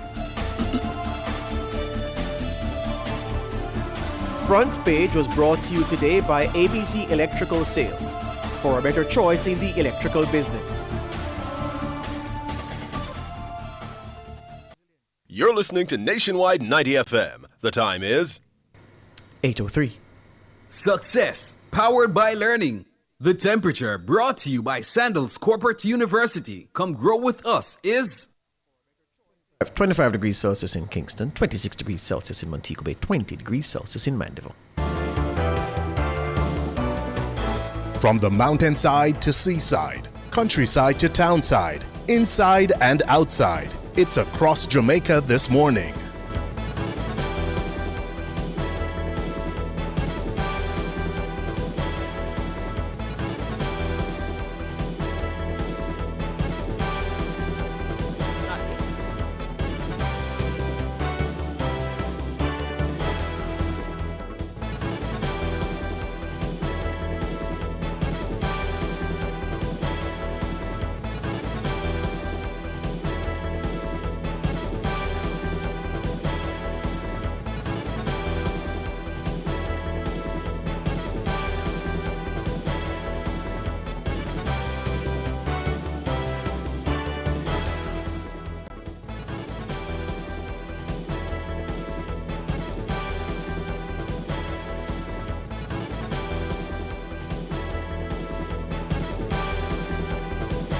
Taking you across Jamaica this Tuesday morning, I'm Tana Thomas.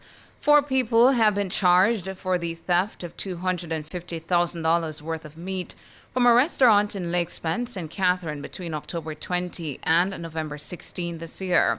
They are 50-year-old butcher Douglas Wallace, otherwise called Walla, 69-year-old retiree Clinton Barnes, otherwise called Sam, 66-year-old car wash attendant Delroy Salmon, and 34-year-old Shauna K. Cross, otherwise called Wingy, a sales representative.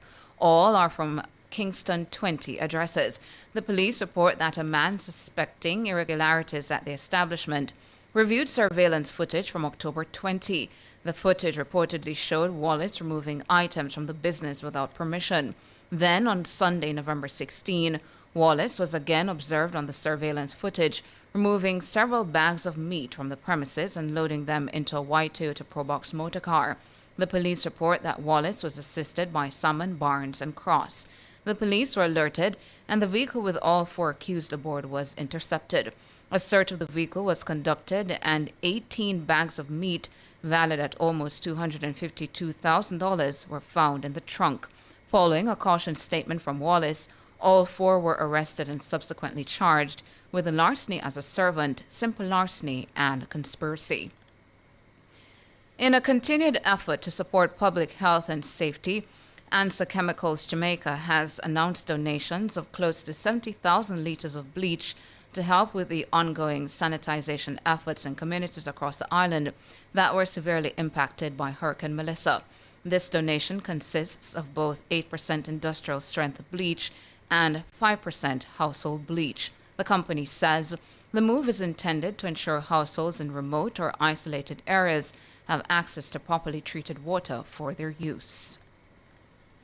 Now, in response to the widespread devastation caused by Hurricane Melissa, Cygnus has launched its Hurricane Relief and Rebuild initiative, committing over $16 million toward a broader goal to support recovery efforts across Jamaica's most affected communities. The initiative, led by Cygnus and supported by regional and international partners, aims to restore key sectors such as education, healthcare, and agriculture. The plan is to raise $60 million over time. Designed to move beyond short-term relief, the initiative will strategically direct 30% of funds toward immediate relief efforts, including food, clean water, solar lighting, hygiene kits, medical supplies, and agricultural inputs, while 70% will go toward rebuilding and resilience projects across the aforementioned key sectors. And that's it for Across Jamaica for this Tuesday morning.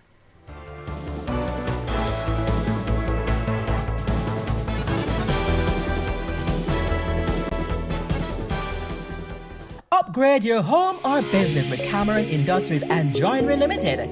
Explore a range of termite-resistant plywood, quartz, solid surface, and granite.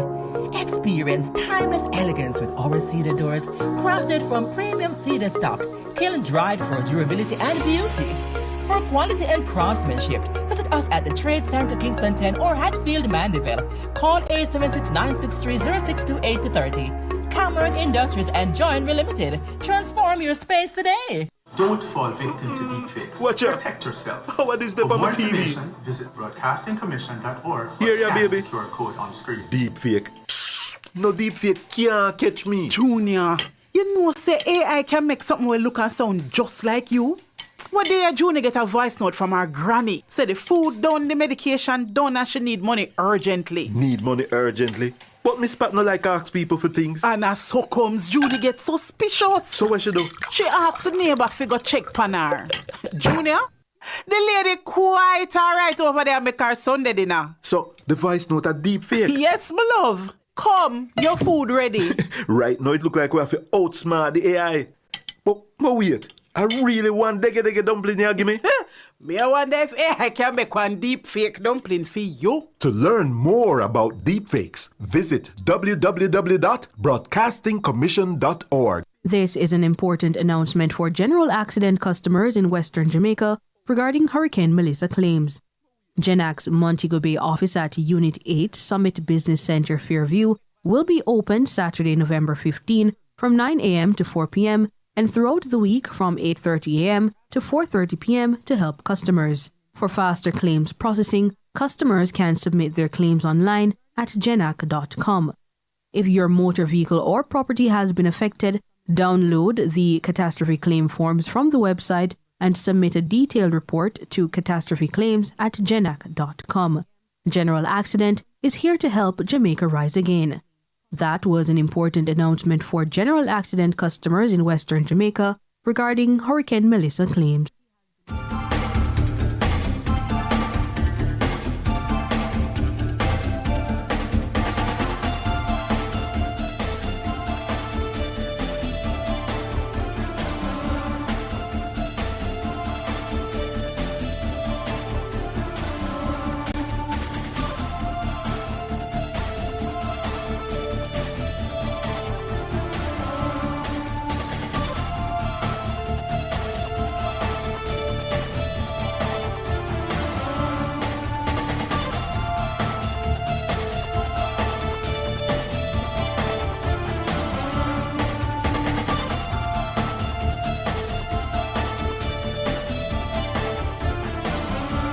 Welcome back to Nationwide this morning. Turning our attention now to the JN Foundation and UWI hosting their early childhood conference. The aftermath of Hurricane Melissa has left many of Jamaica's early childhood institutions facing significant challenges.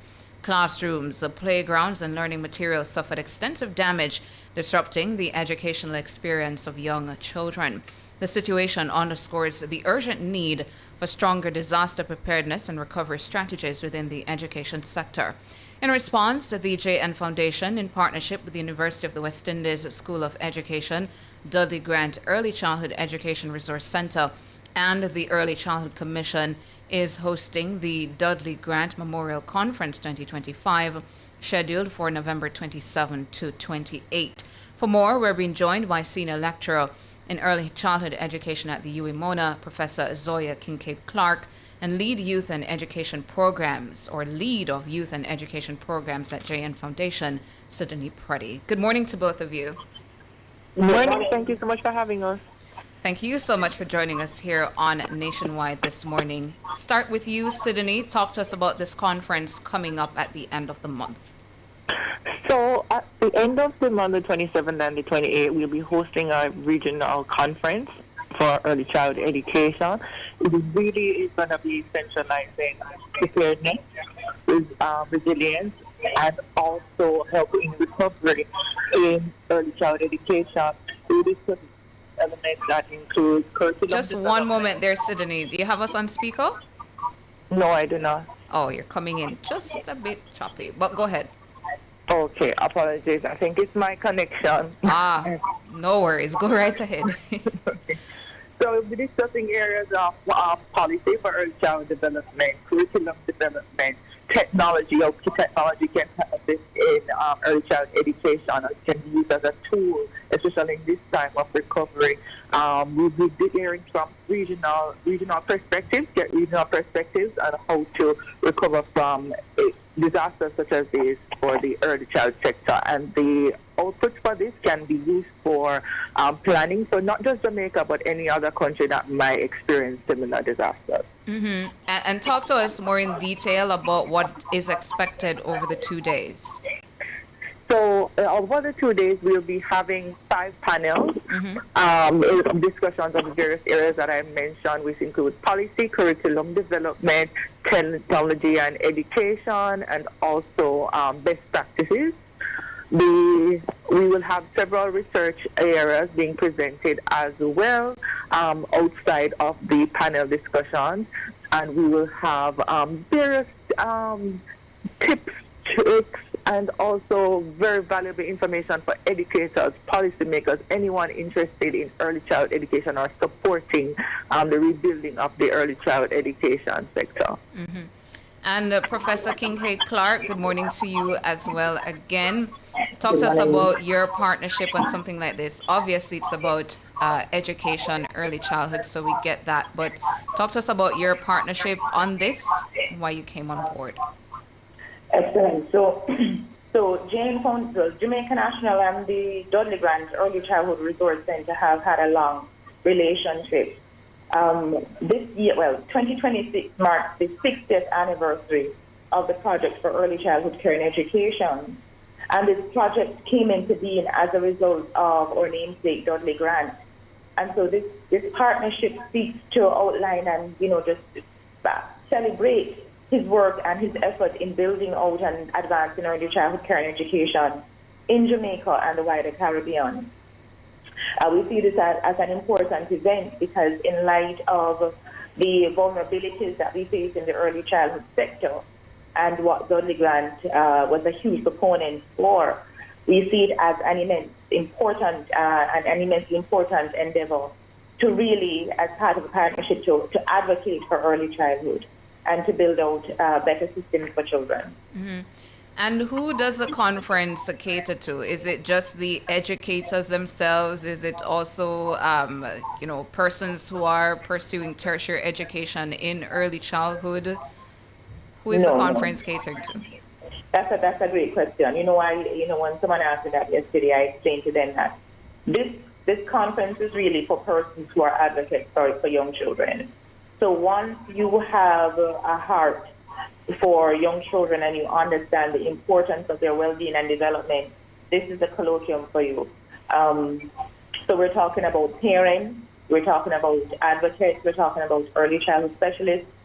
Yes, we can have persons in policy, persons at the tertiary level, but definitely we are also expecting to have a number of teachers, a number of teachers in training. So we really see this as a colloquium/conference for everyone. Mm-hmm. And Sydney, for persons seeking to participate in the conference, attend, any specific instructions, anything that they have to do, or they just show up on the 2 days? So, absolutely. For those persons who would love to participate, we welcome you to come to the JN Foundation page to register to join online or in person at www.jnfoundation.com. You can also visit our JN Foundation Instagram, Facebook, or LinkedIn pages to register to join. Oh, that's it. Don't have to pay any... No, it's free of cost. Okay, great. So tell us again the online platform, because I know not everybody will be able to attend in person. Right. So when you register via the jnfoundation.com or social media pages, you can select if you'd like to join in person or online. Once you select online, the streaming link will be shared with you closer to the event date as well as reminders. Okay. And Professor Kincaid Clark, I want to give the final word to you. So we're encouraging members of the public to come and join us. We see this as an opportunity, especially in light of what has happened with Hurricane Melissa for the public to support early childhood care and education, come and understand, listen, participate in an event that promises to be intellectually stimulating, that promises to promote and advance a better understanding of all the inputs that determine what happens with your young children. And so we see this as an opportunity to really support and advocate for young children, especially at a time such as this. And just before you go, which location on campus will be used to host the conference? So the colloquium is going to be held at the University of the West Indies regional headquarters. So it's on Mona Road, and it's the building across from the main gate of UWI. So it's that big building. So it's on Mona Road, and you're going to see it is the regional headquarters. All right, so that's the conference. That's the JN Foundation and UE Early Childhood Conference. That's coming up on November 27 and 28 for those of you who are able to attend in person. You just heard the location. And if it is that you can't attend in person, there's also an online modality that will be provided to accommodate you as well. Senior lecturer in early childhood education at the UWI Mona, Professor Zoya Kincaid-Clark, lead youth and education programs head there at JN Foundation, Sidonie Preddy. Thank you both for your time this morning. Thank you so much for having us. Thank you so much. Thanks for having us. All right, we take a break and come back with more on NTM.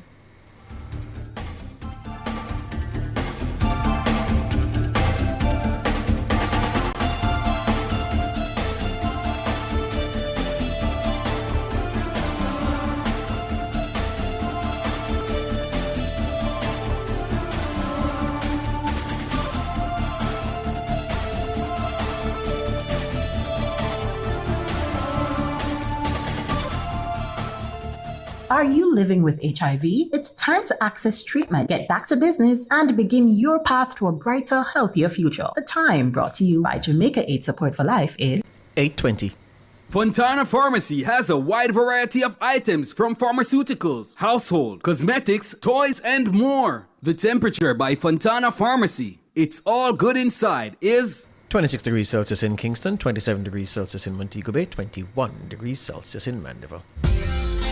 This Friday, November 21 from 9 a.m. to 3 p.m., the nationwide team makes its first stop in Westmoreland on our Rebuilding Jamaica Post-Melissa Relief OB series. And we're broadcasting live from two locations, Maud McLeod High School in Darlaston and Marzuka Garage in Savannah Lamar. So we're calling all residents of Darlaston and surrounding communities, Cottage, Venture Hall, Betheltown, Caledonia, Leamington, and everyone in Savannah Lamar. Come out and join us. We'll be bringing care packages and more, while our partners, the National Health Fund, will offer free screenings.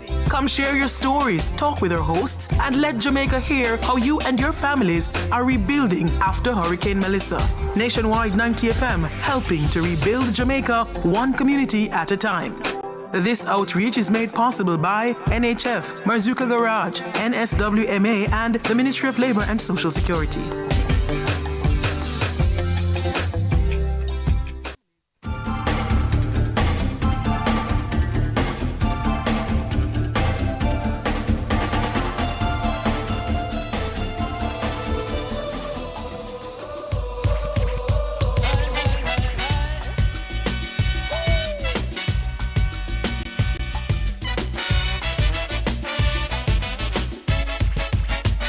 Higher.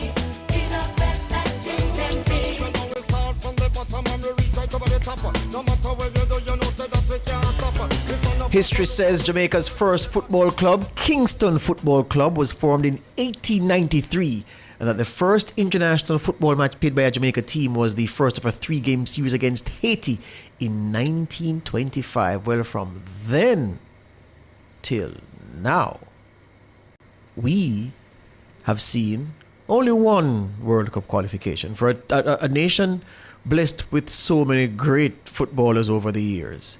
Some of whom, though, made their name playing in the UK, as certainly Lindy De La Pena did. And some, well, many who went on to represent other nations. John Barnes certainly did. Skilly Cole was just born in the wrong time. The boys in 98. The boys in 98, they did it.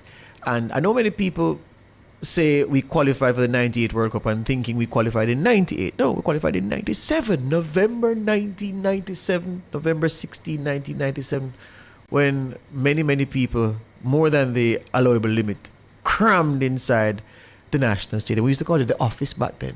Yeah, the day at the office. Held Mexico to a 0-0 draw. Cue an outpouring of nationhood and brotherhood like I've never experienced since. The greatest show of nationalism and patriotism that I've ever felt in my life was certainly that day when I was a wee lad, yeah, when we qualified for the World Cup. We've not scaled those heights since, yeah? Well, we have a chance later today, amid all of the travails where Melissa is concerned, to give the country something to smile about. We have a date with Curacao at 8 p.m. this evening. The winner goes to the World Cup automatically. If the match is drawn, Curacao go to the World Cup automatically.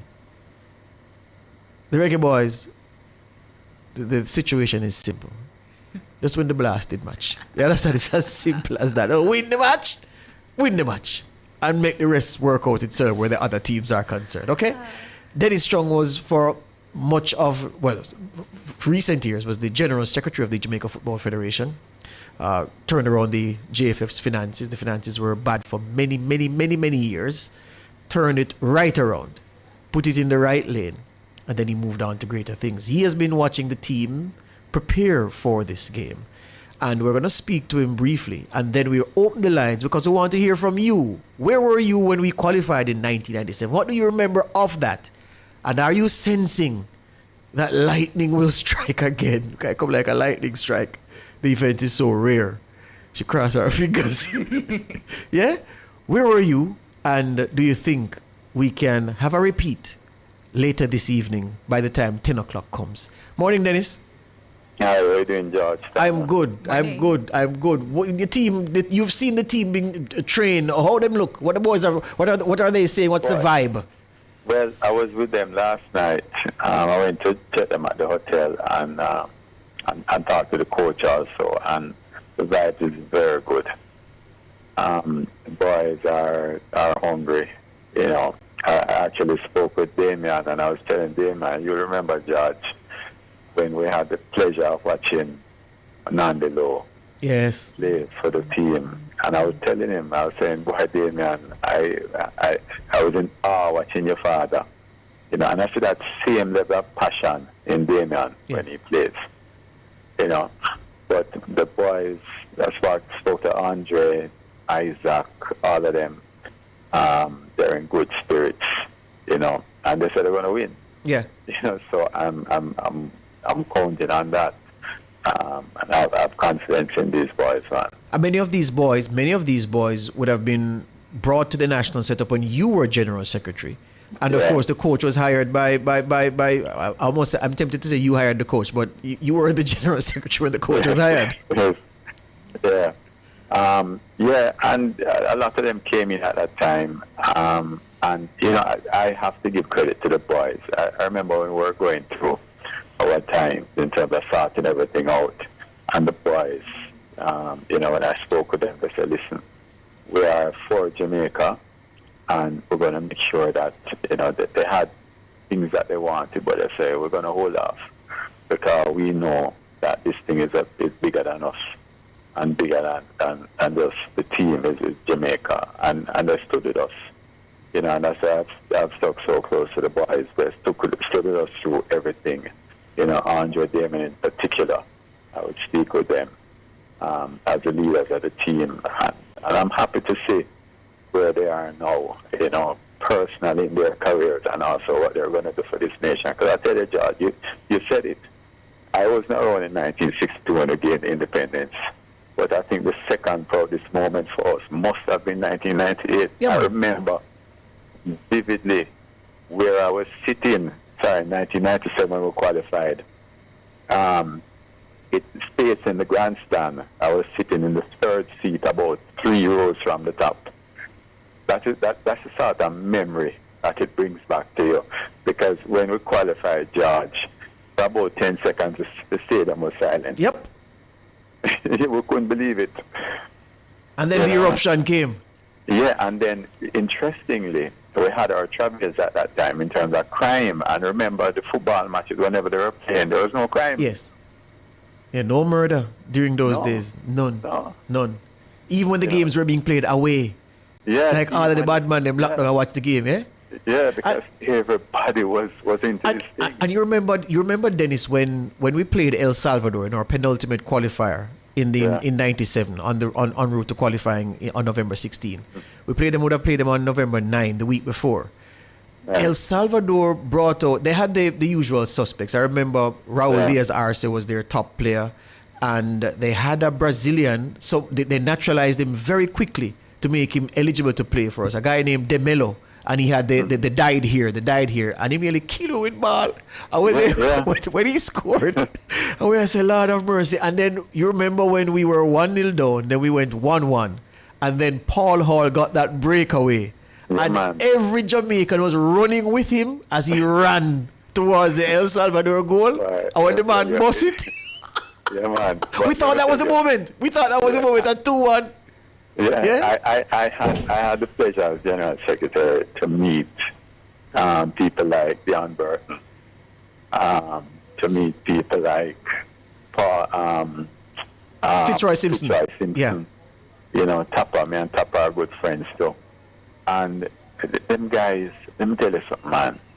The team at the time, George, it was just a fighting spirit. It was just about all Jamaica. Yes. When you talk to them now, they still have that same passion, you know. Yes.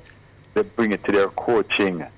You know, this is what people don't understand. Yes. I don't remember, George, if you remember the game where Tapper scored them 2 goals. Of course, what do you mean by remember the game? I don't know, you know much time I watched the game. I have that game on cassette. Yeah, man, against Japan. Yes, man. And the thing is this, people wouldn't remember that the boys were motivated to do a lot of things because of the characters. Each individual, even some of those who won't get a lot of headlines in reminiscing. The Shorty Malcolm, the Gregory Messam, the Bibi as the little youth. The teenager who was set for great things and went on to great things. The Blacker Pearl, Boyd, we all worshipped him. All of the teenagers in my generation, Walter Boyd was our footballing god. He was to us what Skill Cole was to earlier generations. And the goalies, don't forget the goalies, the Aaron Lawrence Wild Boy, who was my goalkeeper at Reno. Warren Barrett. Man from West again, and there was Linval Dixon, Rudy Dixon, and Goodison, the bad man defender, Peter Cargill, Tatty Brown, so many, every one of them just brought something additional in value to the team. Warriors all. And that was it, you know, and led by Stimoes, of course, and Carl Brown. Yeah. You know, you can't forget them too, because they used to fight for the team. Yeah. You know, Renee, and I've had the pleasure of meeting and talking to Renee in recent years also. And Renee still has that same passion, you know. Yes. Same person, the Carl Brown, you know. I mean, it was just an all-round performance from the team. Administration, everything, you know, and that was it. And this is why, George, when I was there, it was so important, people never understand, to bring the administration and governance in line, because you need everything on board for this thing to work. Yeah. And this is what the president has said to me also, and where they are now, I think they're in pole position to do this. And short question, Dennis, as we go. We're doing it later, sir? It'll happen later? It must happen, George. It will happen. It will happen. It will happen. Definitely. I mean, all the way the boys, full yellow. Yeah. Later, full yellow. All have to be there. We can think fancifully, we want to go 5-0 early and then make Tana run on for the second half. well, if Tana run on, we might lose it. Even if we fix up with 5 minutes to go. Oh my goodness. Whichever way you go, once Tana go on, we're playing with 10 men. Respect. So, see you later in the stadium, sir. Yeah, man. All right. Dennis Chung there, General Secretary, and was largely responsible for putting together what has put us in place to qualify. We need the win. It's not going to be easy. Curaçao are a very good team. Very, very good team. Extremely well coached. After the break, you can call us now and talk to us about the game later. 630-9371, 9372, 9373, 9374, 618-6730.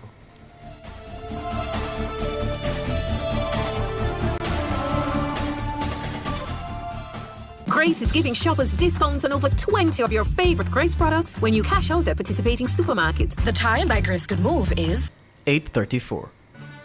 Looking for a gym that's got it all? Welcome to Express Fitness, where fitness meets convenience. With 24/7 access, you can work out whenever it suits you. And with island-wide locations, we're always close by anywhere and anytime. Love classes? We've got them. From aerobics to dance to spin, you name it, we've got it. Our certified trainers are here to take you on a journey. Call us at 888-FITNESS or visit our website at expressfitnessja.com. Express Fitness, your goal or mission. This Friday, November 21 from 9 a.m. to 3 p.m., the nationwide team makes its first stop in Westmoreland on our Rebuilding Jamaica Post-Melissa Relief OB series. And we're broadcasting live from 2 locations, Maud McLeod High School in Darlaston and Marzuka Garage in Savannah Lamar. So we're calling all residents of Darlaston and surrounding communities, Cottage, Venture Hall, Betheltown, Caledonia, Leamington, and everyone in Savannah Lamar. Come out and join us. We'll be bringing care packages and more, while our partners, the National Health Fund, will offer free screenings. Come share your stories, talk with our hosts, and let Jamaica hear how you and your families are rebuilding after Hurricane Melissa. Nationwide 90 FM, helping to rebuild Jamaica one community at a time. This outreach is made possible by NHF, Marzuka Garage, NSWMA, and the Ministry of Labor and Social Security.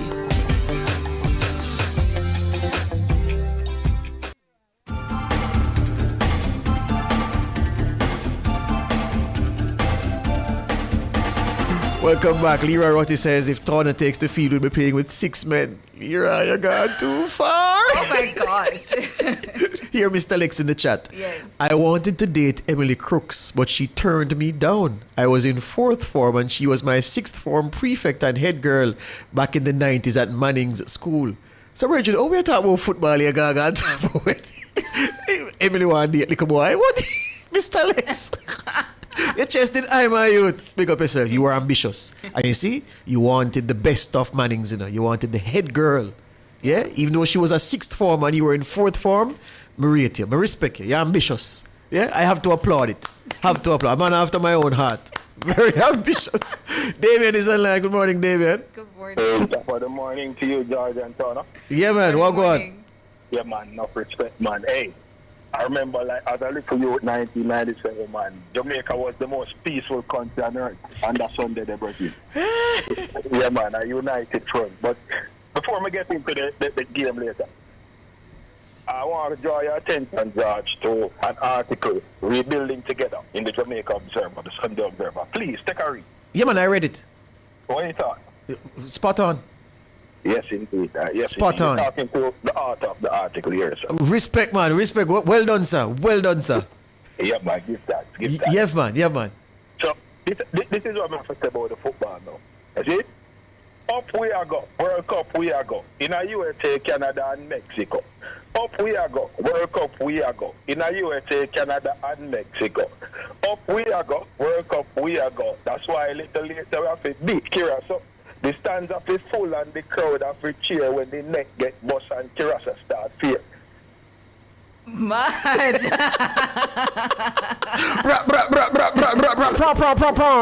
Sorry, I'm not the stone of horn. Give you the sound of the horn, my friend. Yeah, man.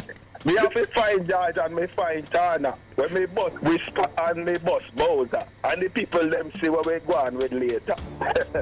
Mother Road. Love it.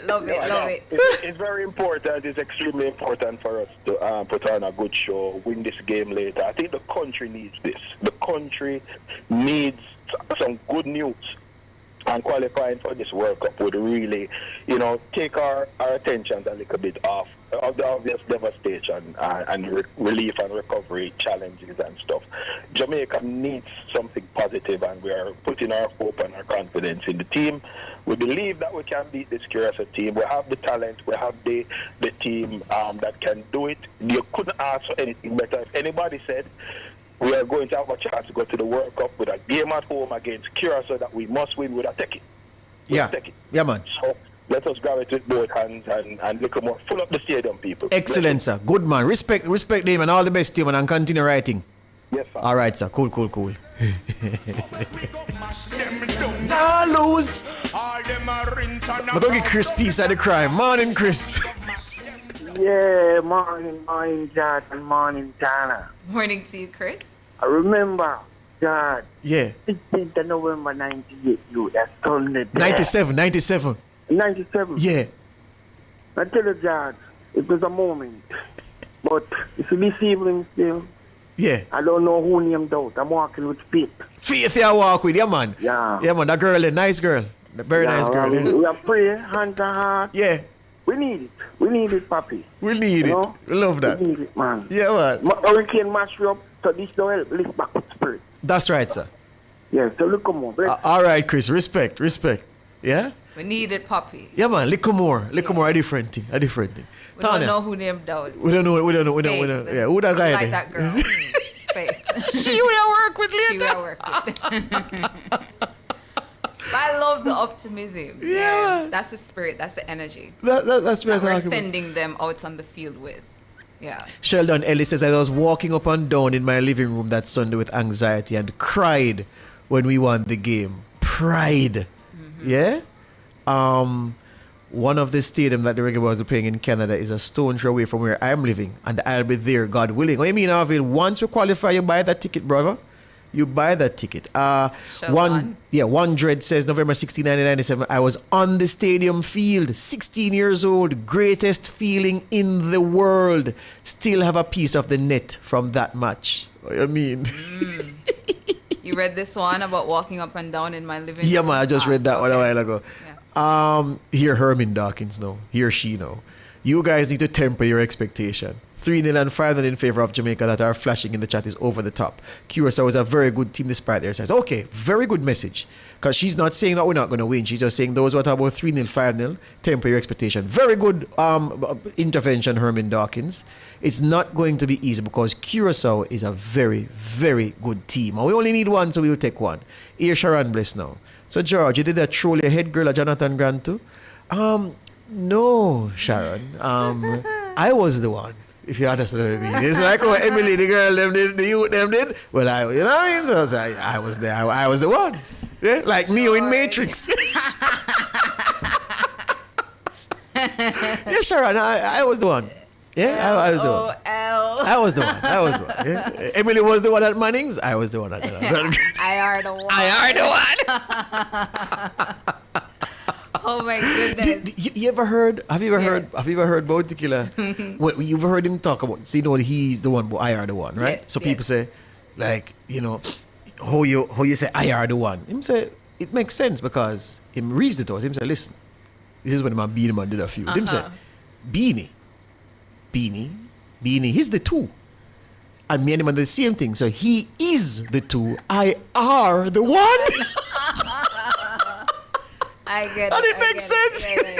Totally. Yeah, man, me anyone is saying things. So, if he is, IR. Yeah. Well, we can't take foolishness. Oh, my Makes sense. goodness. Anyway, yeah, what you said though? Leonard says the Curacao team will be under more pressure because they only need a draw away from home. No, Leonard, the other way around. It's right. Curacao, no. If they keep a clean sheet, they go to the World Cup automatically. Yeah. They have to. They are the ones without the anxiety. The Reggae Boys must score to win the game, you know. Yeah. So, yeah, No we are draw. the pressure is on us. No draw for the Reggae Boys. No. Anthony, good morning. Hey, George, what going? There, we're there. George, you know it's in 97. Just to see that match there. A police use him cane and give a couple liquor and stay them in the line to go in, brother. You get beaten. Yes, I am. Police beat your stadium, my youth. Just to see the game, brother. Just to see the game because the line was so long and whatever. And all we want to get in and stuff. And the policeman just start throw some wild George and I get a couple lick out of the cane, brother. You get two. Yeah. It hot. But it hot. It was a moment of pride and joy, and really wish we can relive the moment again tonight. We don't know lick, because I'm not going to forget none, but I'll be watching. Policeman beat him in Kenya Stadium, my youth. I tell you, brother. I tell you. Where were you? In the which part of the bleachers you were? Bleachers. We're in the bleachers. Right, Half line? Near to the Martin Tunnel. Oh, okay. Yeah. Okay. Yeah. Man. Hey, good spot that. I always tell people that to get the real experience of the stadium, Anthony, if you're watching track and field, you want to be in the grandstand because that's where the finish line is. But if you watch football, you want to be in the bleachers because the vibes are this and the vibes. You don't want to watch football from grandstand. Bleachers, football, that's where you want to be. But George, one thing though, the smoke, there are some very scented smoke over there. Scented smoke. You know, Anthony, that the stadium during a Reggae Boys match is the first place I ever went to and saw, you know, like how the man them have the wire where them put the peanut and the peanut cake on and sell it, not see them. I said the man them have the high grade tie up on the thing and walk through the crowd, you know, walk past squad, you know, high grade. Yes, brother, real. But yeah, we hope we have reason to celebrate later, Anthony. Yes. I'm really hoping and praying. Yeah, man. In that regard, we need it. Jamaica need something for lift with spirit right about now. So a lot of weight is on the player's shoulder. Yes. Let's hope they can come through. All right, sir. Respect. All right, man. Bless up, brother. Yeah, man. Scented smoke. Scented. I love what I'm saying, man. Let's take the break and come back with birthdays.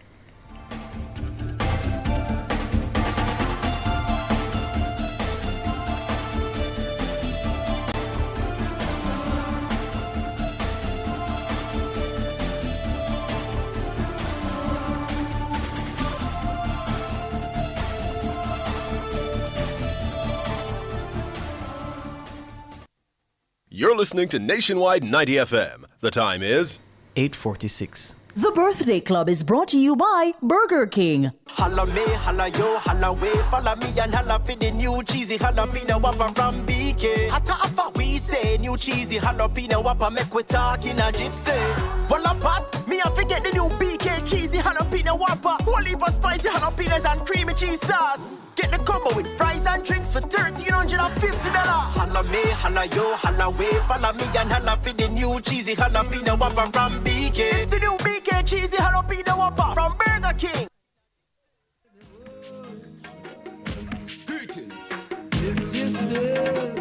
Imperial Majesty. Oh, Jah. Last year lives and reigns and rules. How wonderful it is. Peace. And peace. While I'm violin, peace. Sing along. Oh, reggae music, please. Oh, so. Get that jam, make me hear it sound. Get that jam and make me run down road.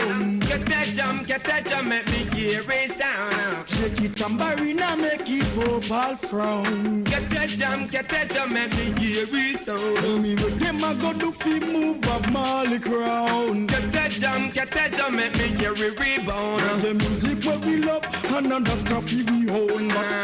When the music hits, brother, you feel no pain, no pain at all. But all it do, it stabilize the body and your heart, your mind, and it memorize the brain. But everything, when the man a chat, determine a chant, for the youth them down the lane, but they do, put down the gun and I'll stop lick out to you, them brain from the lane in vain. So they do, well this is not a shame, it is not the same, cause the youth them change, but they do, them not read again and before them see God, them seek the devil.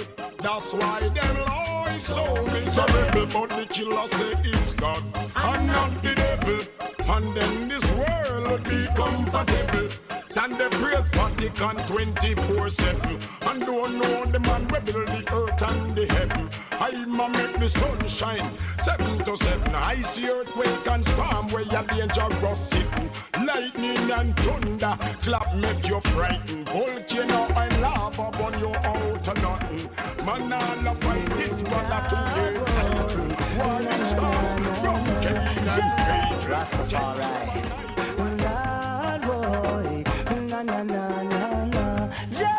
Rastafari.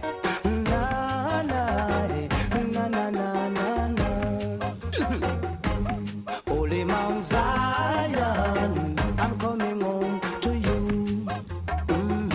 Holy Mount Zion, I'm coming home to you.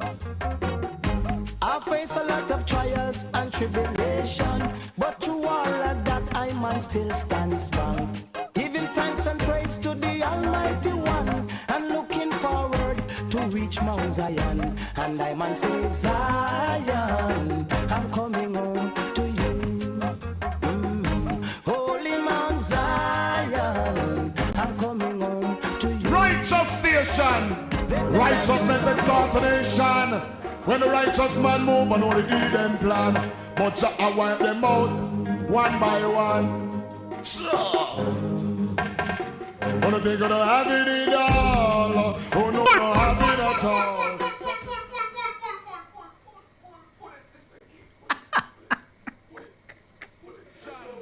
Righteousness exalted nation. They should lock you up, Mr. King.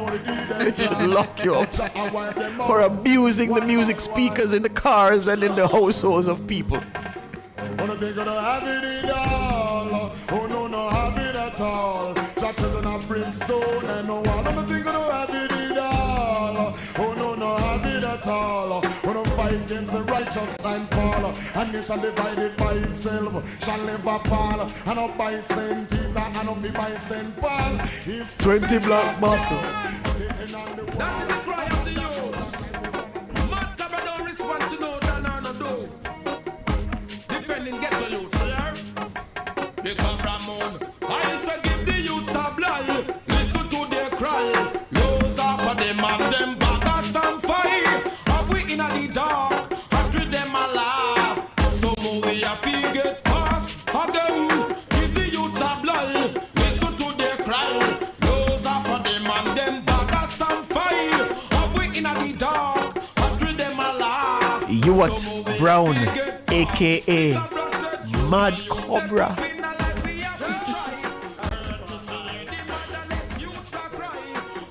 When Aliko Youth and Shabba Ranks come on the radio, Winston Williams used to say, the voice of Rexton, Rolston, Fernando Gordon. Bad. Hear my name? Rexton, Rolston, Fernando Gordon, Shabba. Love to meet your mama. I tell you. That time of the morning when we tell some very special people happy birthday and happy anniversary. Happy birthday greetings going out to Dennis Baugh. Happy birthday to you, Dennis Baugh. Happy birthday as well to Clint Ferguson, Melissa Spencer, Daniel Stortson. Happy birthday as well to Gabriella Jones, Joe Cornwall, Gigi Sterling, Malva Wint. Happy birthday Happy birthday greetings also going out to Cape Harris. Tremaine McCullough, it's your birthday. Happy birthday to you. O'Neill Clark sending happy birthday greetings to Tajay Green, coming from his mom, Dahlia, and his brother and his sister. So happy birthday to you, Tajay Green, from your entire family. Scrolling on up, I did see another birthday earlier. Who else is celebrating a birthday today? Do let us know. Is it your birthday today, November 18? Are you celebrating your anniversary today? Winston says 2 more days before my birthday. Whoa, time flying. Time to come home for a vacation. Getting cold. That's right. Yeah? So that was what now? Today's Tuesday, Wednesday, Thursday morning of morning. Mm-hmm. All right, Winston. Mm-hmm. We'll line up a race ass tune for you. No worries. But those seem to be all the birthdays. If it is your birthday today, happy birthday to you. If you're celebrating your anniversary today as well, happy anniversary. On high hill, as the hill of fashion, why lead ye high hills? This is the hill which God, the Rastafari, Selassie first desired to dwell in. Yea, the Lord God, the Almighty, and Selassie, our fathers, King and Redeemer, will dwell in it forever. The chariots of God are 20,000, even thousands of angels. The Lord God, the Almighty, and Selassie, our fathers, King and Redeemer, is among them. As in Sinai, in the holy place. Thou hast ascended on high. Thou hast led captivity captive. Thou hast received gifts from man. King. Ninja man never tune pan a rhythm here. We say, something like so. We say, Petit, enough of them are petit, them we sell you out for sweetie. You know what I'm saying? I think if they just come from prison. You know what I'm saying? Well, one of the times when you just come from prison. A ninja, you know, so. I've never heard that one. Yeah, man. He say, them are me friend, and me treat them like a enemy. Say everything me have on me and them share it. Yeah, man, it's a real truth, man, for the Kete job, really. Hear it, yeah? King find it. Is it? Listen, man, black people. Yeah, man. Listen again. Petit, no for them a petit, them will sell your fish, sweetie, petit, no for them a petit, them will sell your fish, sweetie. Them are my friend, and me treat them like a family. Everything me have a me and them share it. Bunch your shoes and ask me give them the weary. And then they say one turn round betray me, petit, no for them a petit, them will tell you be sweetie, petit.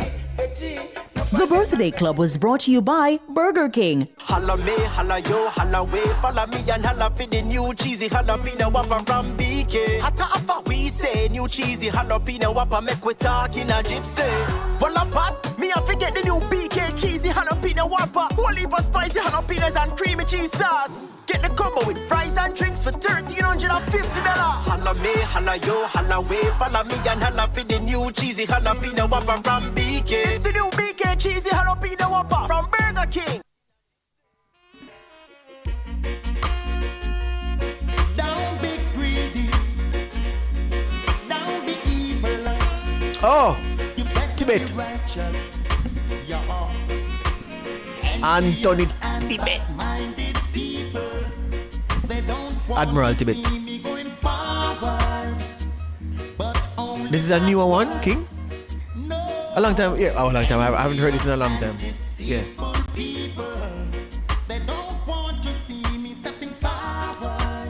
Julia Hendricks sending happy birthday to Peter Hendricks. Peter, happy birthday to you from Robert and the family. Happy birthday. And Sharon Foss sending belated birthday greetings to niece Shauna, who celebrated on Monday. Belated birthday greetings to you. Hope you had a good one. And Bishop R. Palmer is sending, Bishop is saying today is his birthday. So happy birthday to you, Bishop R. Palmer. Wishing for you a good one. And that's about it for the show. Thank you so much for tuning in to Nationwide this morning. Thanks to our technical operator, Jermaine King, our super producer, Michelle McCrae Smith, and our super editor, Kimon Thompson. Up next, the Consumer Hour with Norgay Banton, and at 10, Cliff Hughes Online. I'm Tana. A little more of it's a goal! Good morning. You know I put my trust. The time is so serious, cantankerous and dangerous.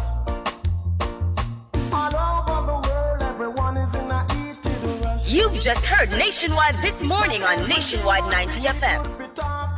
I don't trust no shadow after dark. They will walk and talk, eat and drink with you, pretend as if they are with you, but I won't let no one harm me, and I won't try to harm anyone. But when you think it's peace and safety, is a sudden distress. Fearless and fair. Nationwide 90 FM. The Black River, Noel Holmes,